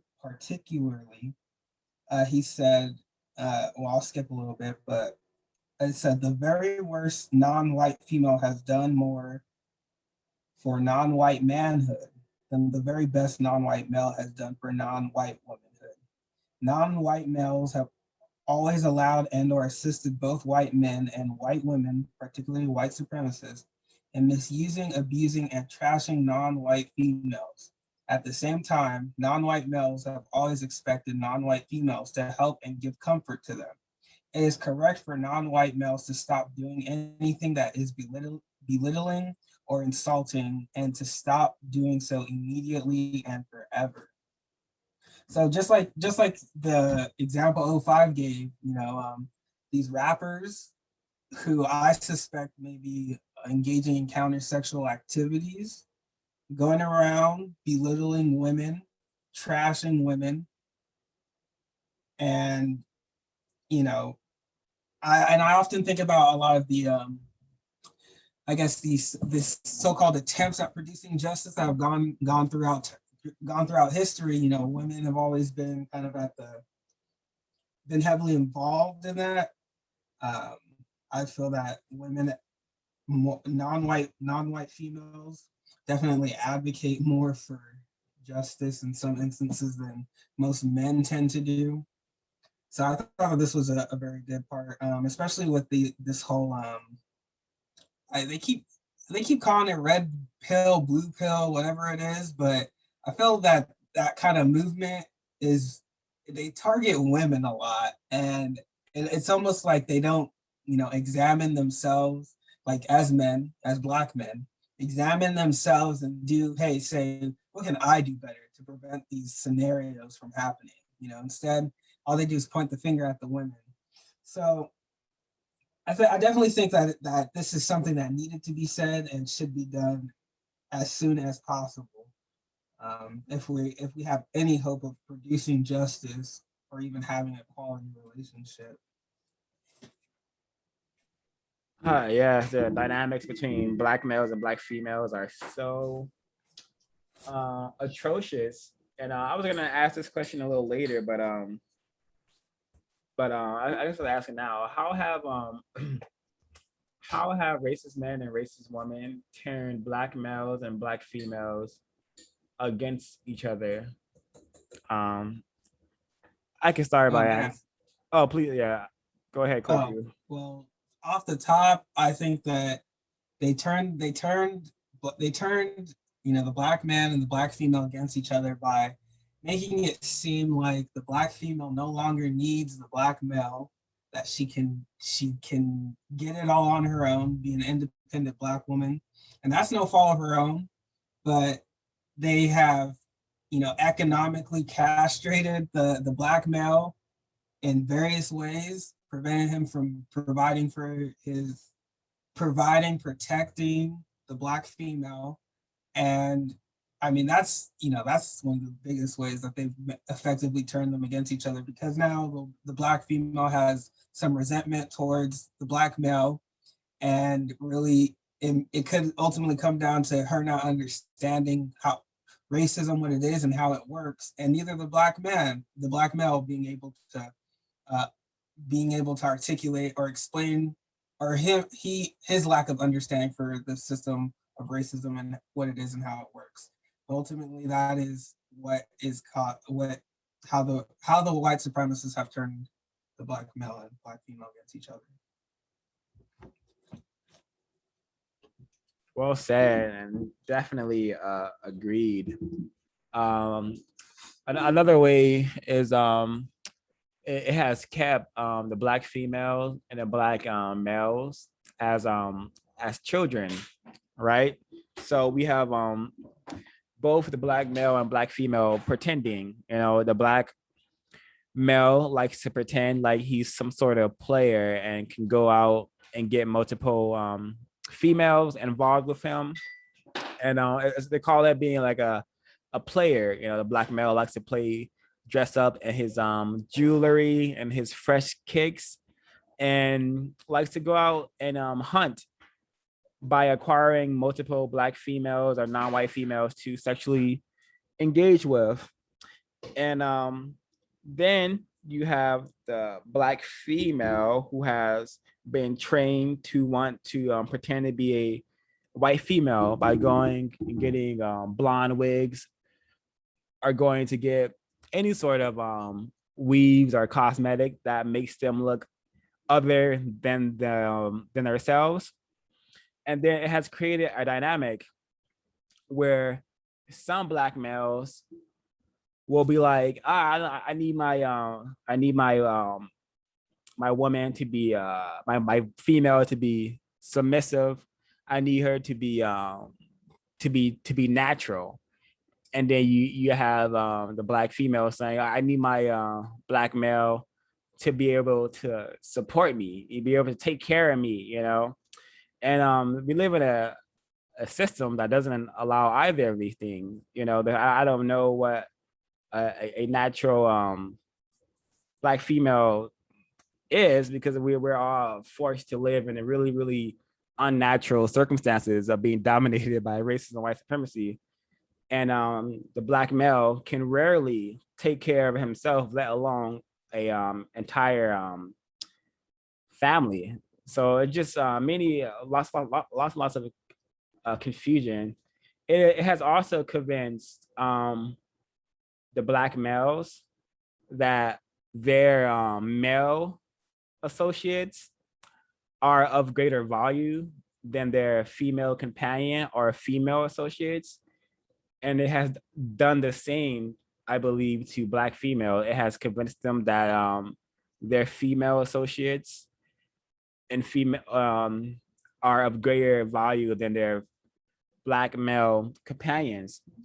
So we have like this gender war happening where like the Black females have a ton of reasons that they say that they don't like the Black males, and the Black males have a ton of reasons that they say why they don't like the Black female. And all while this is happening, racist men and racist women are getting away scot-free. Like, I hate, well, I think it's really incorrect. I don't know if I hate it, but I think it's really incorrect to hear people who have so-called studied Dr. Francis Cress Welsing's work, have so-called studied the code, but still like I recently discovered this victim of racism named Cynthia G. And it seems like all of her content is trying to get Black females to hate Black males, like, because she's still using the terminology like that Black man and Black woman exist. First of all, Black men, Black women do not exist. And I think that's another way it has turned us against each other, because we think that we are a Black man, or we think that Black women exist in a system of racism, which is impossible. So you have a bunch of people playing pretend, a bunch of people just so confused that confusion has turned into them hating their complementary sex, their counterparts. It's really tragic. I could go on forever, but we definitely need to stop pretending that Black men and Black women exist, and we definitely need to stop fueling the fires that allow Black females to blame their situations on Black males, and stop the situations where Black males are blaming this situation that we're in on Black females, because the people who are to blame are the white people who maintain and refine the system of racism and white supremacy. No Black male, no Black female anywhere is sitting at the white table talking about, all right, this is how we're gonna keep the Blacks, the non-whites, subjugated and dominated forever. So we need to understand, we have a lot to understand. And I think we can definitely make huge progress if we just start to blame the right people for this problem that we're all in, which is, again, white people, racist man, racist woman, racist child, collectively. Anyone else like to care to answer the question? I'm gonna try one.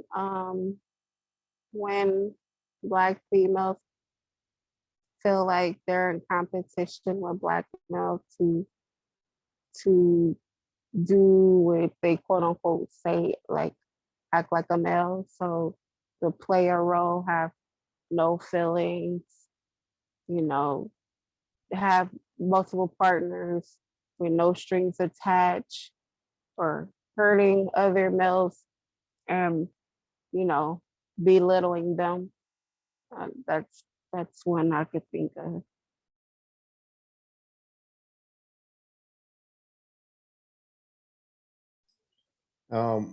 Well, one thing I can add in regards to like the points that have already been mentioned, the whole Black male, Black female relationships, it's dysfunctional. I mean, if you go on YouTube, you can see live streams where it'll be 4 hours long.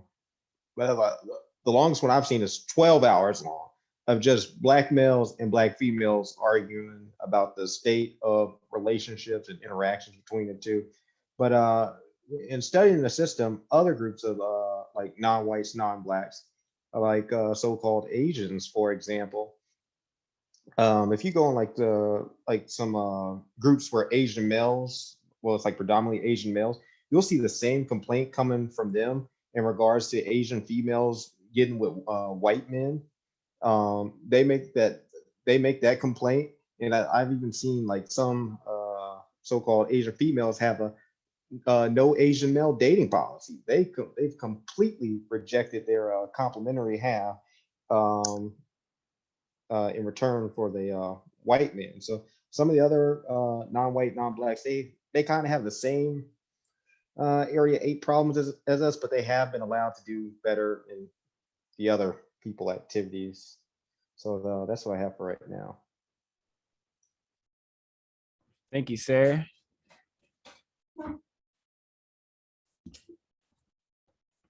Alrighty.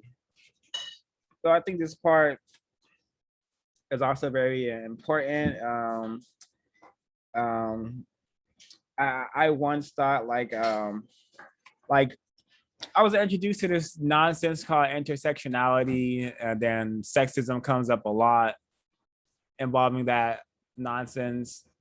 But the most powerful force is racism, white supremacy. Sexism was firstly created by white people.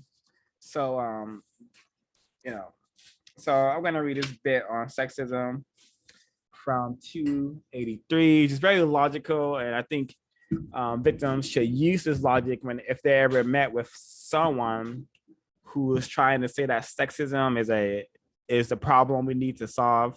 Because remember, solving racism and white supremacy will solve most, if not all, of the serious problems on planet Earth. Because we're trying to solve that problem by producing justice, guaranteeing no one is allowed to be mistreated, and those who need constructive help, those receive constructive help. It's very simple. It's not that complicated at all. So the code says, question: what is one of the best and correct ways to explain why racism is stronger than sexism?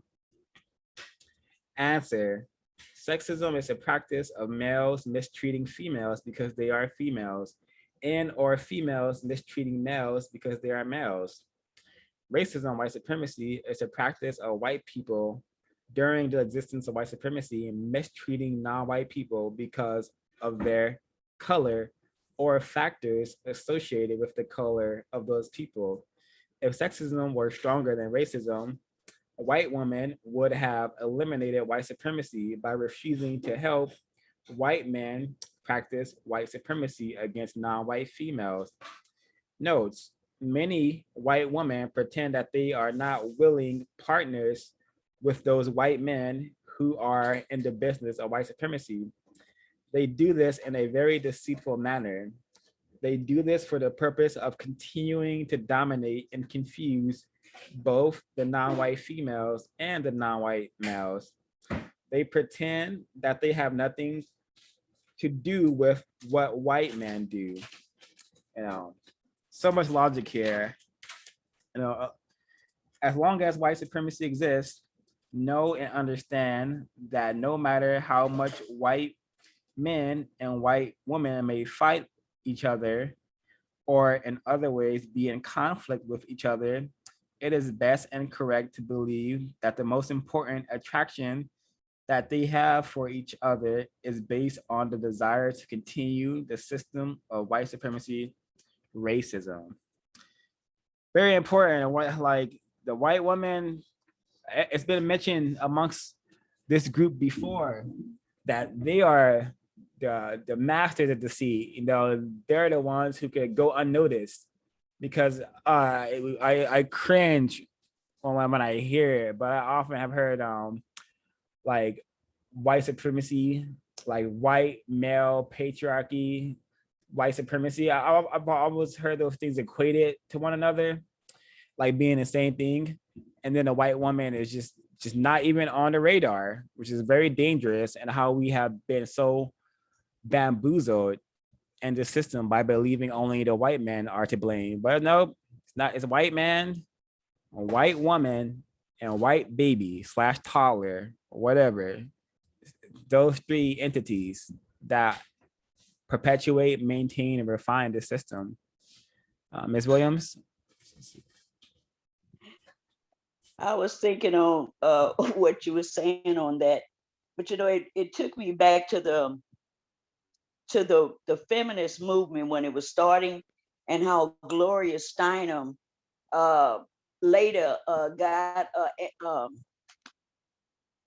what's the Black Panthers woman, Angela Davis, to come alongside of her.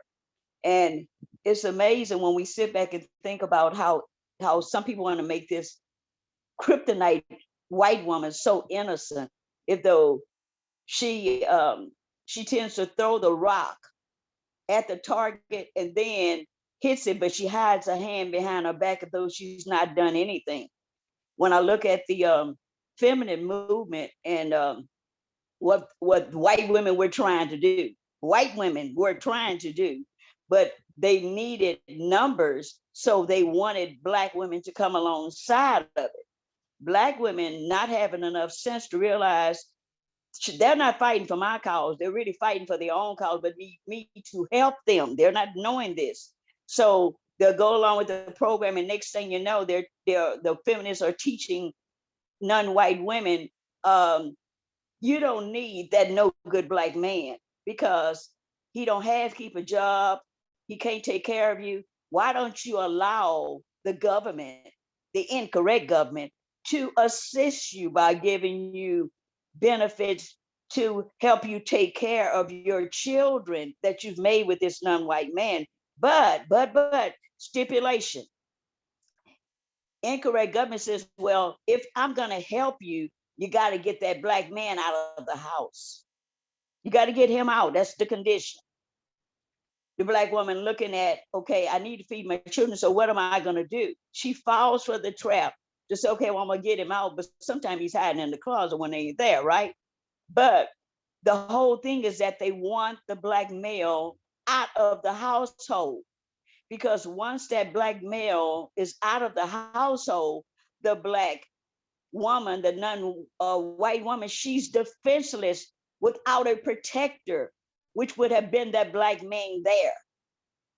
They want her defenseless, where she has to depend on the incorrect government, which is the racist man and racist woman, and taking care of her needs. So her Black man is no longer there for protection, but not only was he there for protection, he was usually giving her some knowledge about the system, or of maybe trying to counter it, but she didn't have enough sense to realize what he was really doing. But now I'm just saying, for me, any non-white woman attempting to raise a family, and I mean children, right, without a constructive Black man in the midst of that, is only going to lead to chaos and more confusion for that non-white woman and for those children, because they don't have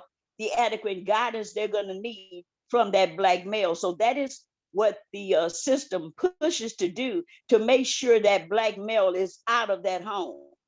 And because he's out of the home, he's left wondering, maybe homeless, or maybe going to get on the couch of a friend or someone's house, because he no longer has a place, because he got kicked out of the home where he was living with his mate and children, because the incorrect government say you can no longer be there.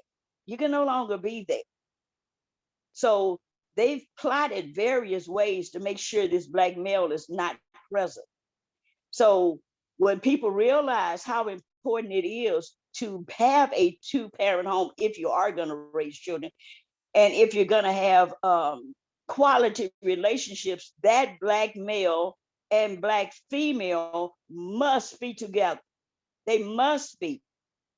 Their minds are, once they have the knowledge that's needed to counter racism, they have the knowledge then to come together and begin to plan from both sides, the feminine and the masculine side, of how better we can do this. Not saying it could be done quickly, but her mind works functionally with his mind, and so does his with hers when they have the right information. For me, I see the code as being that right information that both of them will need. So having that will give the children a better chance at having a more constructive life. I'm not saying they still won't be in the prison system of white supremacy. They're still there, but at least they have adequate equipment, knowledge of information that they need to help better their condition while they're in the prison system, versus that non-white woman being by herself with those children. I think the scenario has to be where that black male is there. So it comes to the point that how badly does this non-white woman want, non-white female want her? Do she want it? Do she want to continue to try to do it on her own without the non-white male counterpart, or she thinks she's going to do it on her own? I would suggest that I've always heard two heads is better than one. We're not talking about a two-headed monster, just two heads thinking, speaking, and acting in a manner that produces justice. So I would think that would be the better scenario. So I can see why it's important for the racist white supremacy to continue to dominate, mistreat the black male, to make sure he has no real contact with the black female. But we have to realize the plot and the trick that they have done, and realize what we need to do as non-white females to make sure we're connecting or making quality relationship with men of quality. That's why the codified man, to me, is the best qualified, because he has his head on straight. He's able to teach her what else she needs, and she's able to come alongside of him and maybe teach him something maybe he has missed. But they're the balance of each other. But it only works when they're both connected, working, trying to do it together. I mean, Very well said, Ms. Williams. And when you were speaking, I also had that thought coming to mind. Two heads is better than one. Yeah, the masculine energy, the feminine energy is very constructive to have in under the same household. Many problems can be solved with the black male and black female working together. Racist man, racist woman, they realized this thousands of years ago, and they have destroyed that dynamic very, very successfully. I know I had people in my victim unit, got 9 kids.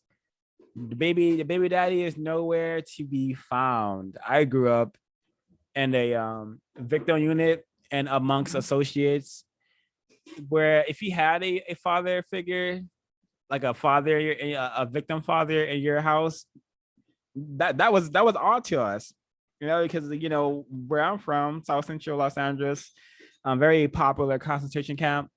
We like, just fathers in the home was just not something we saw. So we would make fun of the kids who had victim fathers in their homes. And that's the insanity that race and white supremacy produces. And that's the insanity that it will always produce until there's a system of justice established. Yeah, so on 282, the code says, only talk about your sexual experiences, etc., for the following purposes: 1, medical or health protection; 2, constructive emergency protection for yourself and or for another non-white person; 3, to reveal any sexual experience that involved a white person; 4, constructive remarks in opposition to anti-sexual activities, homo and or lesbian sex that involve a non-white person; 5, to promote honesty between yourself and non-white person with whom you have mutually agreed to have sexual intercourse. So I'm gonna use number 3, to reveal any sexual experience that involved a white person, because am I becoming less confused? I've realized that sex with white people, there has been something I've noticed in all of my arrangements with white women from being from when I was 18 all the way up until when I was 26. When I was having sex with white women, it was like like they were like bunnies or something. Like we would have sex, and then they would just right after we have sex, they would want a round two, a round three, a round four, a round five, and then I suspect it could be because there's some sort of energy that black people have that white people do not. So one of the ways that they can get this energy is through dominating us and through having sex with us. So I suspect I was being used as some sort of sexual battery from when I was 18. And I met another white woman in college on Tinder, and it was the same dynamic, but she was a little more refined, I suspect, because she had a ton of books on sex and astrology. But when we had sex, it was like the same thing. Round one, and then like minutes later, round two and round three. And I'm like, is this normal? You know, for women to be this sexually wanting, this sexually invested, and it was just like again, me being used as some sort of battery to fuel this white woman. And one thing very particular about this racist suspect is that she was very much a white woman who only engaged with white people, I mean with non-white black males.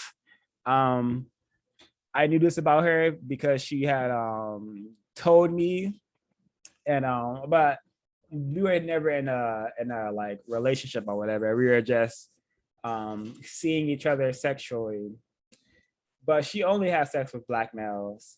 But I don't suspect she will be having children with black males or marrying them. So again, black males are being used as some sort of energy source for white females. And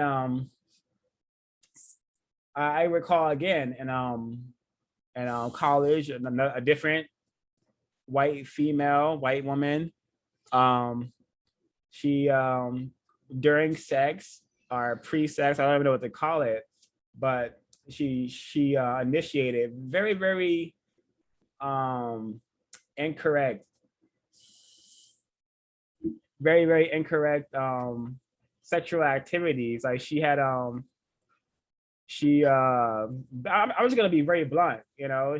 She had cocaine, and she prompted to snorting that drug off my my penis, and this is, I guess, what she did for fun, to black males or for sex, that experimental sex.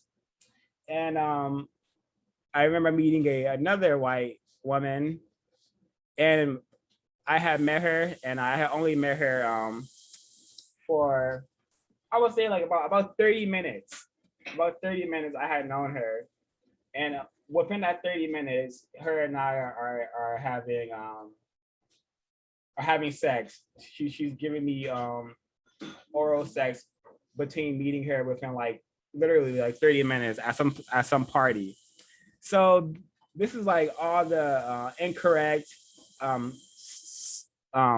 sewer sex I have been involved in. It should be very telling on how tacky, trashy, and terroristic these white women are, because I wasn't familiar with cocaine, you know, but this white woman introduced me to cocaine, how to get the cocaine, where to get it from, all this stuff. So why we should avoid white women, why I will certainly avoid white women forever, because it's just not constructive. They do not engage with Black males for correct reasons. It's just we are like seen as creatures that they can have a little fun with, and then they go back to their white mates to refine white supremacy and make it stronger. And yeah, I hope this hope by sharing my encounters and my experiences, I will spare some Black males and Black females from making the same mistakes that I have made, and tolerating being used as some sort of sex slave, some sort of sexual battery for white people. Anyone have anything to share from the text, comments, questions? Just tragic. Tragedy. Tragic, tacky, and terroristic. I personally have not been in a relationship with a white person, but thank you for sharing. Definitely, I needed that context. I don't know if it's been said, but on top of 282, we briefly mentioned, white people, the white person, what they should do. Well, the question is, when is it best and correct for a white person to engage in sexual intercourse and or sexual play with anyone, white or non-white? And, the answer basically being not until white supremacy no longer exists. But I thought that the last part where he says, according to compensatory counter-racist logic, any white person who is not willing to do the aforementioned should not regard himself or herself as being sincere in trying to replace the system of white supremacy with the system of justice. So I thought I just gave a little bit more context about these white people and really what they're all about. They will do everything except end the system of white supremacy and replace it with a system of justice. And then, going to 285, kind of building on top of that, where he starts to talk specifically about the white female. It says, question, what is the correct thing to say when a white female asks what is the most effective thing that she can do to help end racism, white supremacy, and to prove, in quotation marks, prove to herself and others that she is serious about trying to do so? Answer, say to her, until racism, white supremacy is replaced with justice and correctness. 1, never say anything to a non-white person that is not true. So never lying to a non-white person. That is instantly what for all the white people listening.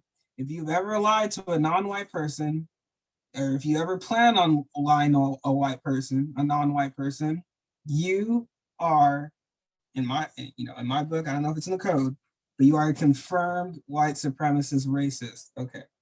2, never withhold constructive information from a non-white person. Same applies. 3, do not have sexual intercourse or engage in sexual play with any non-white person. I want to, leave the silence because that's an important one. Not only that, I think that one's for the white people, but for the non-white people as well. So we need to stop having sex with white people.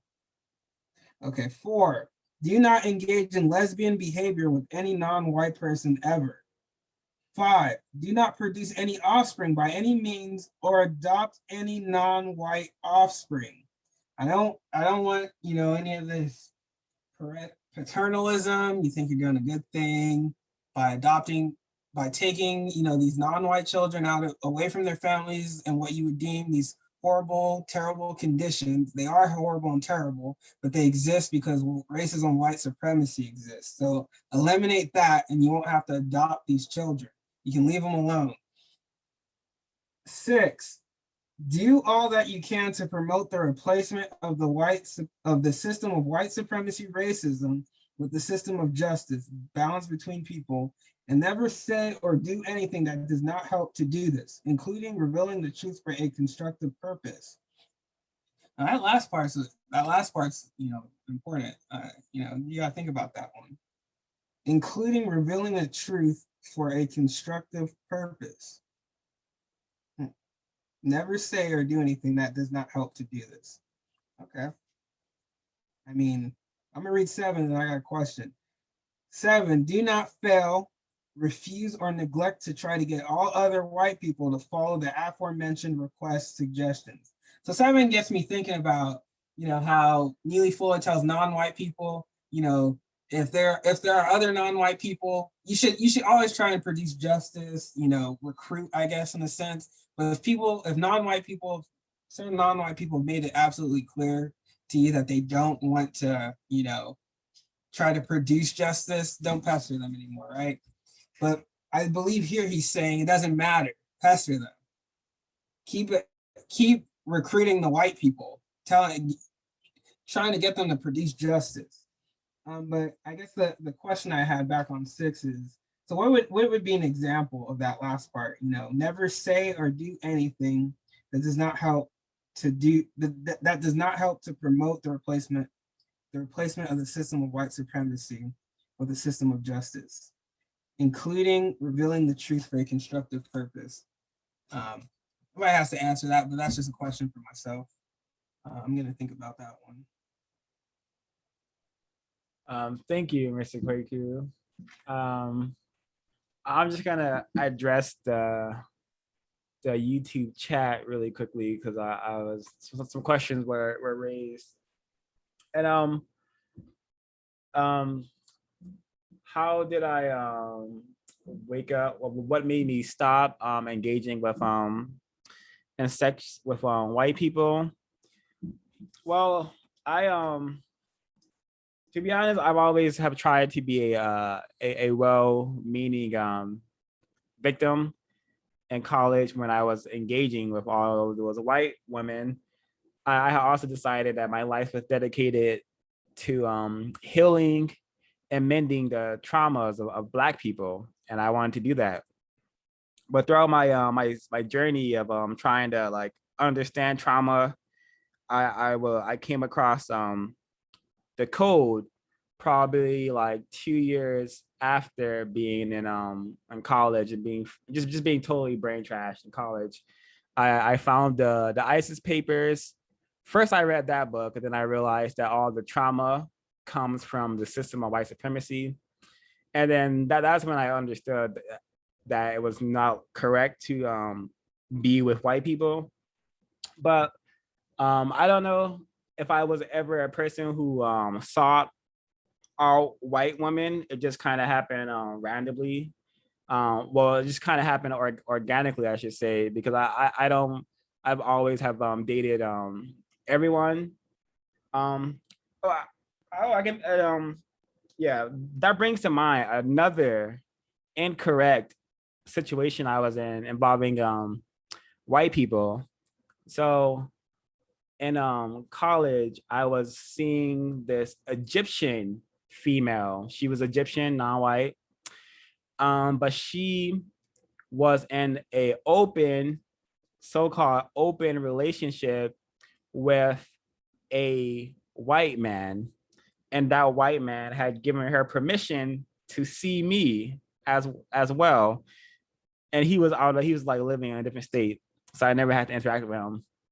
But it was still very incorrect for this non-white female to be in a relationship with that white man, and then her bringing me into that mess. It really reminds me of destruction of the Black civilization, how like how like white people and some non-white people came together to destroy the Black people. That's what that relationship reminds me of.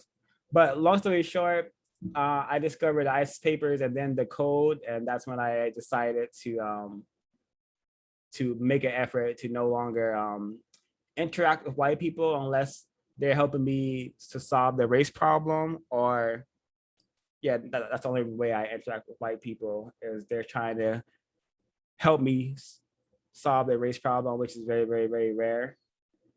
But yeah, I didn't realize my behaviors was incorrect until I got my hands on the code and was able to reflect on the many, many experiences I've had with white people, white women. So I hope that answers all the questions that were brought to the YouTube chat. I'm gonna, I think this part is very, very important and telling of the system of racism. From 284, the code, oh, this is also the answer to my question that I asked earlier, how have racist men and racist women turned Black males and Black females against each other? I think this is like the codified answer, or one of the codified answers to that. So again, 284, question: is it correct to blame the white supremacists for the destructive ways that non-white males and non-white females interact with each other? Answer: yes. It is racist men and racist women, white supremacists collectively, who, through the system of white supremacy, systematically produce the general conditions that result in non-white males and non-white females being taught, trained, and or forced into interacting with each other in a tacky, trashy, terroristic way and or destructive manner. The white supremacists work to guarantee that non-white males and females will function in conflict with each other in all areas of activity, including economics, education, entertainment, labor, law, politics, religion, sex, and war/counter-war. Racist men and racist women have caused non-white males and non-white females to continue to function as, and this is in quotations, as retarded children. Having done this, racist men and racist women are the master child abusers of the known universe. The retarded and abused children then abuse each other. So I really appreciate that terminology, because I grew up calling other non-white people retarded as a joke. Truth be told, the joke's on me, because I'm actually have been made retarded by the system of racism and white supremacy. And I have been greatly, severely abused by the majority of white people I have interacted with in my life. So this is like really important piece of the code.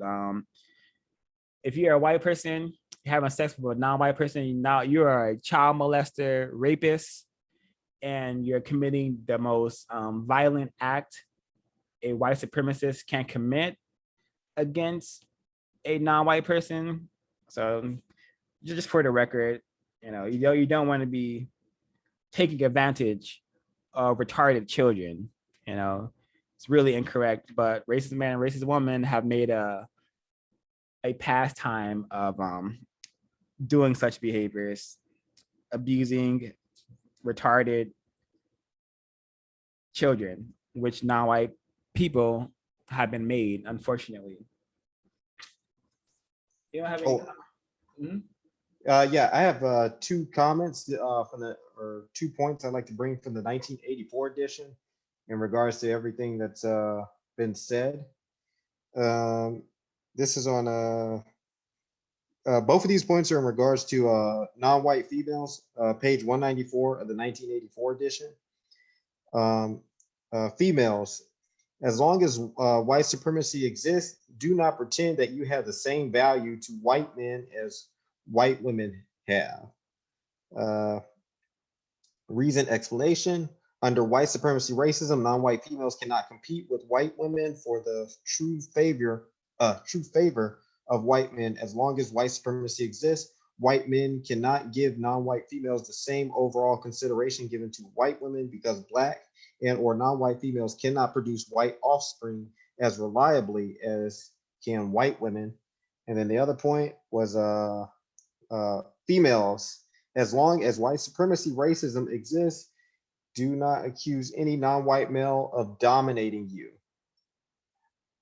As long as white supremacy exists, do not depend on or expect any non-white person to be able to provide you with food, clothing, shelter, or general protection from aggression or deprivation. And both of these are from the 1984 edition on page 194.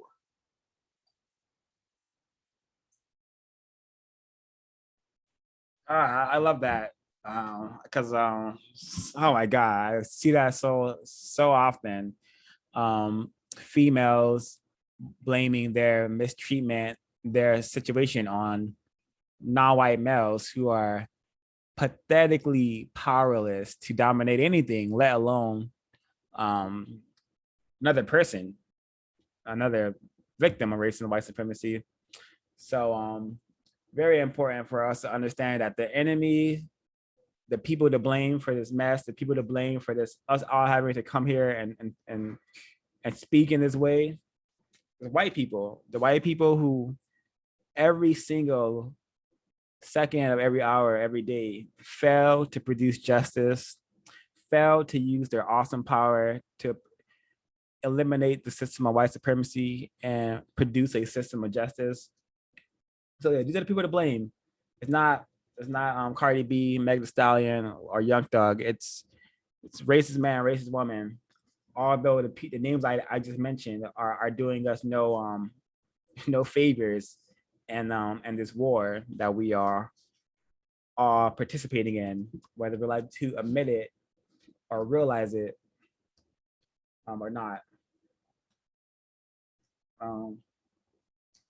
So one of wait, did we go? Yeah, we went that far. Yeah, I think it's we're gonna from 288. Do not expect to have harmony in any arrangement that you have with your chosen mate of the opposite complementary sex. Do not expect to have anything better than weak mutual agreements in regards to something some of the time. Expect conflicts. Minimize conflict by minimizing contact with each other, except for planned constructive activities. When arguments start that result from a lack of harmony, temporarily stop talking to each other, get away from the immediate presence of each other. Do not send messages to each other or criticize each other through others. All contacts must be for constructive purposes that produce constructive results. Notes, because of the conflict producing values that non-white males and non-white females are taught, while they are subject to the system of white supremacy racism, non-white males and non-white females make very limited mutual agreements. These mutual agreements, however, do not produce harmony. The system of white supremacy is designed to make sure that non-white males and non-white females will not have harmony in the ways that they interact with each other. Within the system of white supremacy, the more that non-white males and non-white females try to produce harmony with each other, the more they contradict themselves and each other, and the more they have conflict with each other. The conflict takes on many forms. The form of conflict may be noisy or silent. Any attempt to produce harmony between non-white males and non-white females under conditions dominated by white supremacy will only result in greater conflict. So it's really important.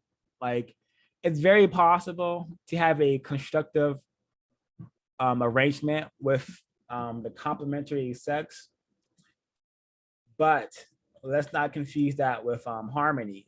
You know, harmony is peace. You know, just because you have so-called harmony in your bedroom doesn't mean you have a harmony in the system of racism and white supremacy. Yeah, I think we should just work on having constructive relationships and minimizing conflict with our complementary sex as much as possible, because we're already fighting on all fronts when in this race war. So having to come home and or having that race war dominate the bedroom as well it just cannot be healthy. It's not healthy for Black males and Black females. So we must do our best to minimize conflict with our complementary sex and do our best to help the complementary sex in whatever areas we can. But do not expect this effort to produce harmony until we have produced justice. Yes, Ms. Williams? That led me right on into what I was going to say on top of page 288, when the question is posed, according to compulsory counter-racic logic, when are the only times during the existence of racism, white supremacy, that a non-white male or female should deliberately seek togetherness with non-white people of the opposite contemporary sex, male or with female? And the answer is 5 parts. Number 1, it says, when speaking and acting to do the things that you were told to do by the all power, the creator, the God, the great spirit, Allah, etc. Or when producing, repairing, cleaning, etc., something of constructive value to use for a constructive purpose, or when speaking or acting to put an end to racism, white supremacy, and replacing it with justice, balance between people, or 4, studying, writing, asking questions, or exchanging views with each other about ways and means of ending racism and producing justice in our areas of activity, including economics, education, entertainment, labor, law, politics, religion, sex, and war. And number 5, engaging in sexual intercourse. So there are listed suggestions of times that non-white people can have togetherness, but it has to be in a constructive manner, because for so long we have engaged in sexual relationships where it was nothing constructive. When you started, it wasn't nothing constructive, and when you ended, it wasn't nothing constructive. So we have to change our way of thinking when we are encountering with a mate, that when we do come together, that is of something of constructive value that's going to help us to produce justice. I really like that about the code, about the openness and the honesty that's promoted through the textbook. I mute. Yeah, truth is a very powerful weapon, especially when the system is maintained through violence, deceit, and falsehoods, lies. So I really appreciate Dr. Francis Caswellstein and Neely Fuller Jr. for just showing us a great example of deep Black self-respect by refusing to lie to ourselves, refusing to tolerate this system.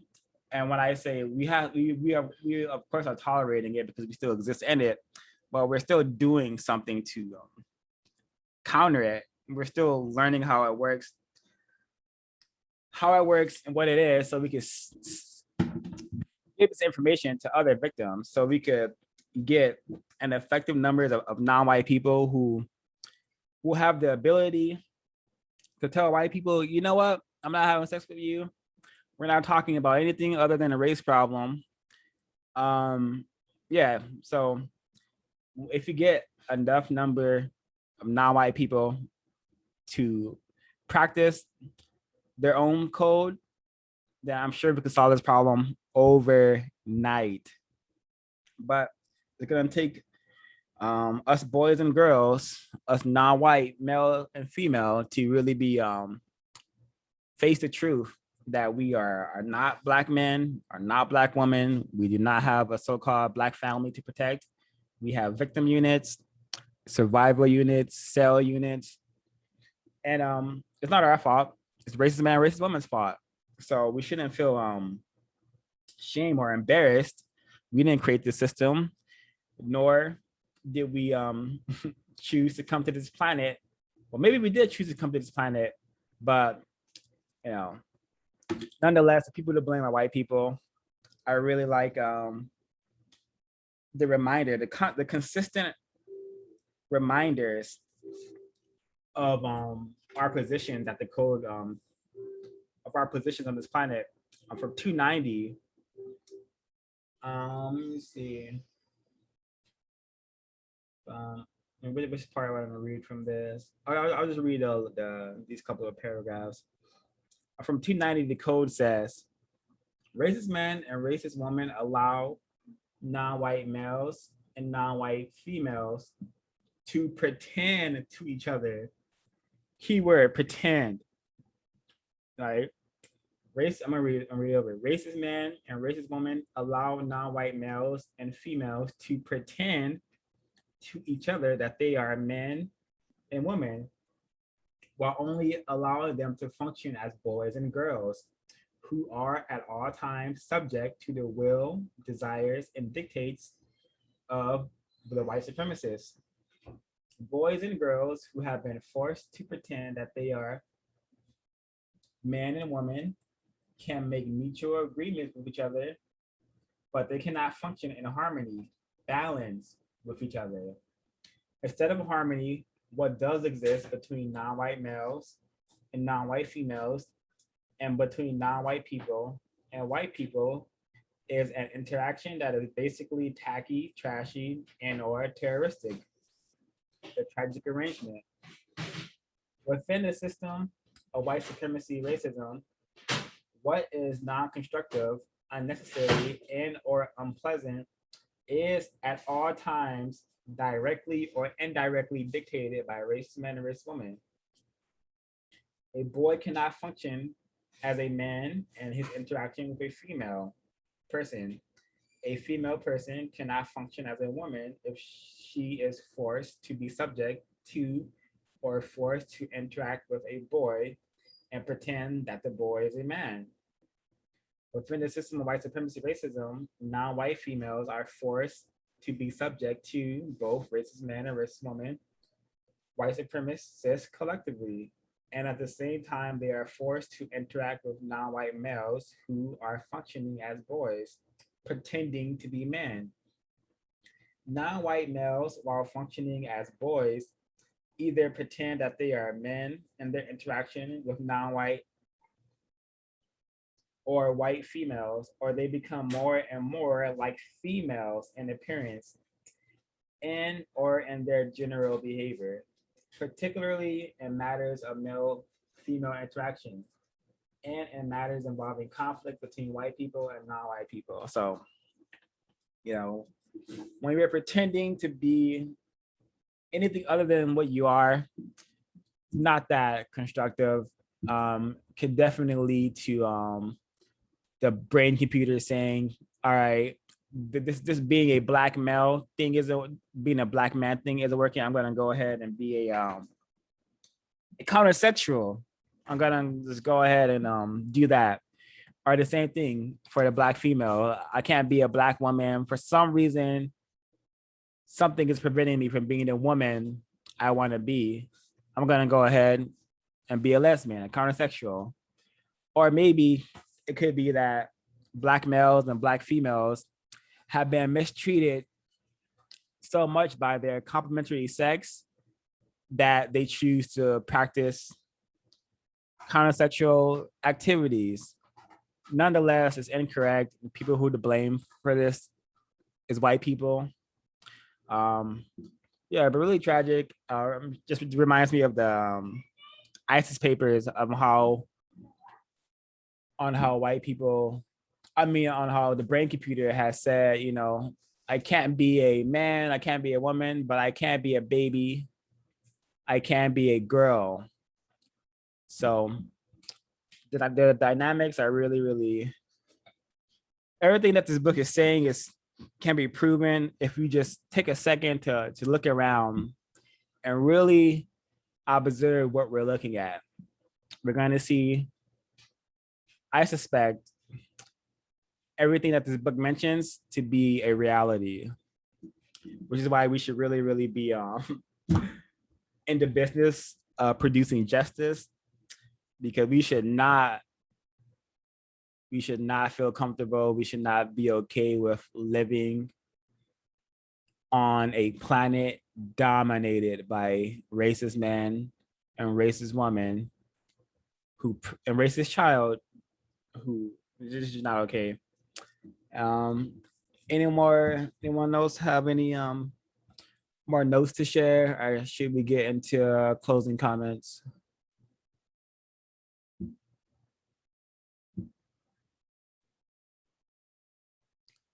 Anyone like to get us started in closing comments?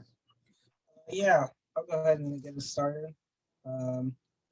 So far, Area 8 sex has been something very informative. I had a feeling that, going into this, that, the previous conversations that we've had in the book club regarding sex, I knew that going into this, I was hoping I would be, actually leave the discussion having learned something, less confused than when I came in, and that was accomplished. I'm looking forward to completing the rest of the chapter.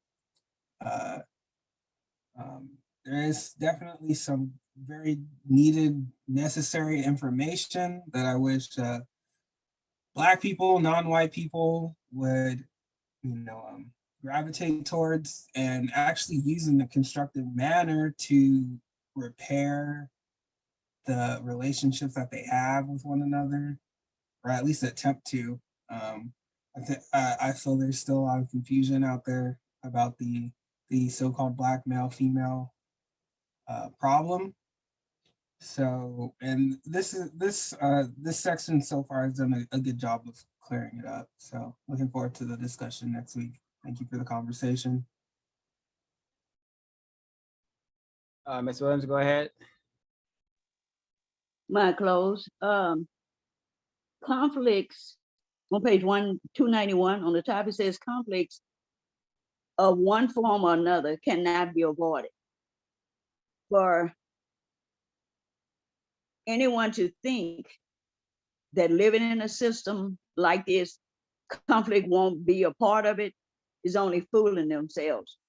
But since we already know ahead of time that we're gonna have these conflicts with non-white people in their relationships, as long as racism, white supremacy exists, it is correct to blame the white supremacists for all of the problems that exist between non-white males and non-white females, and most certainly all the conflicts, not some of them, but all of the conflicts in all areas of activity.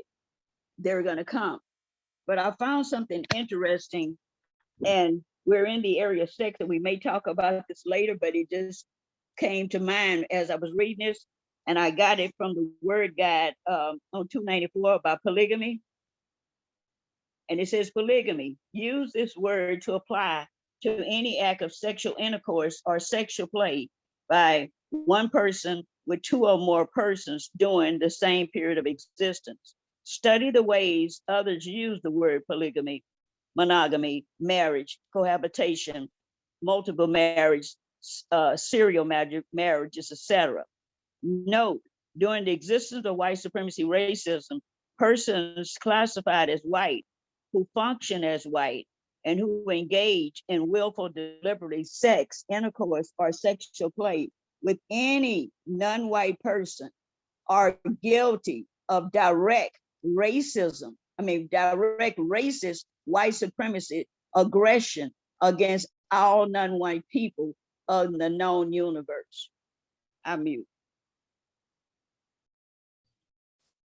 Thank you, Ms. Williams. For my closing comments, I'll be brief. We live in a disgustingly incorrect system of racism and white supremacy. Black males, Black females, and white people will never be what they should be while this system is in place. Therefore, it's everyone's duty, I suspect, to help to produce justice, non-white and white people. And yeah, those who failed to attempt this assignment perhaps should not be on this planet. And that's my closing comment.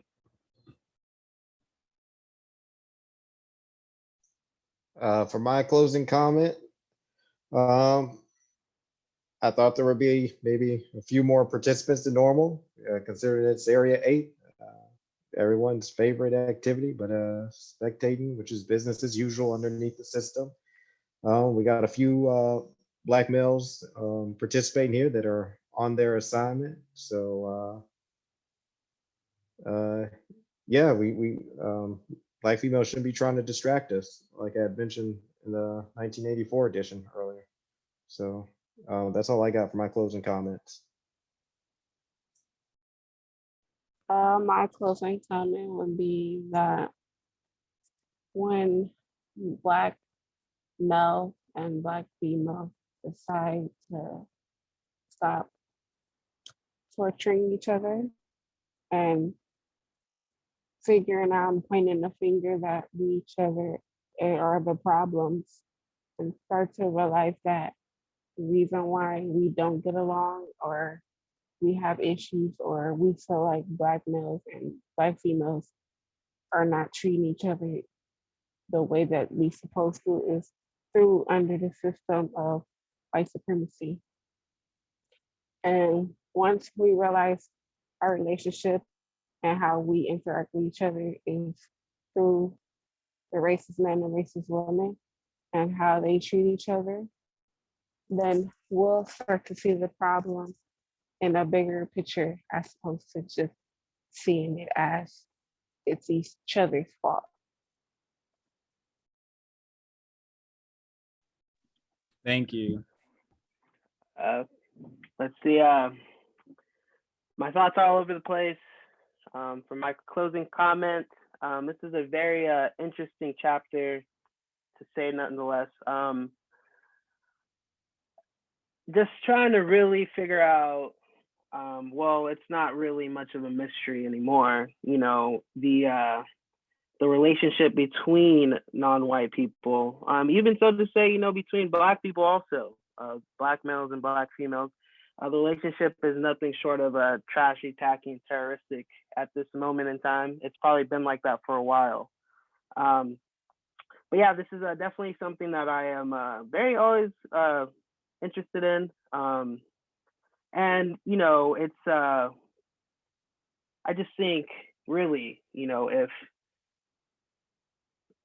the Black male and the Black female aren't serious about the problem, then the relationship more than likely will not be anything very constructive. So I think in modern day right now, I guess the trend is to kind of separate the two and act like racism does not exist, racism, white supremacy does not exist, which is very tragic to see. But I guess what I'm trying to say is that I think we need to do a better job of being more serious and having some sort of accountability and being serious about the problem and the issue. So I'm looking forward to reading the rest of this chapter. And yeah, those are my closing comments. Thank you everyone for participating and sharing your really Blacknificent knowledge, and thanks for the folks who have been participating over on the YouTube. Hope to see you next week.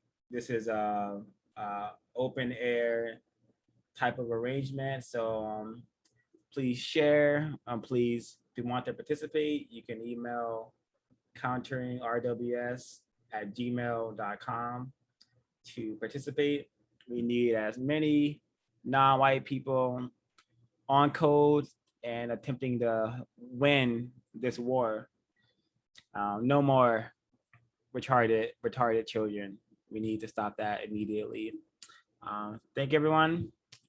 I'm going to end the live there.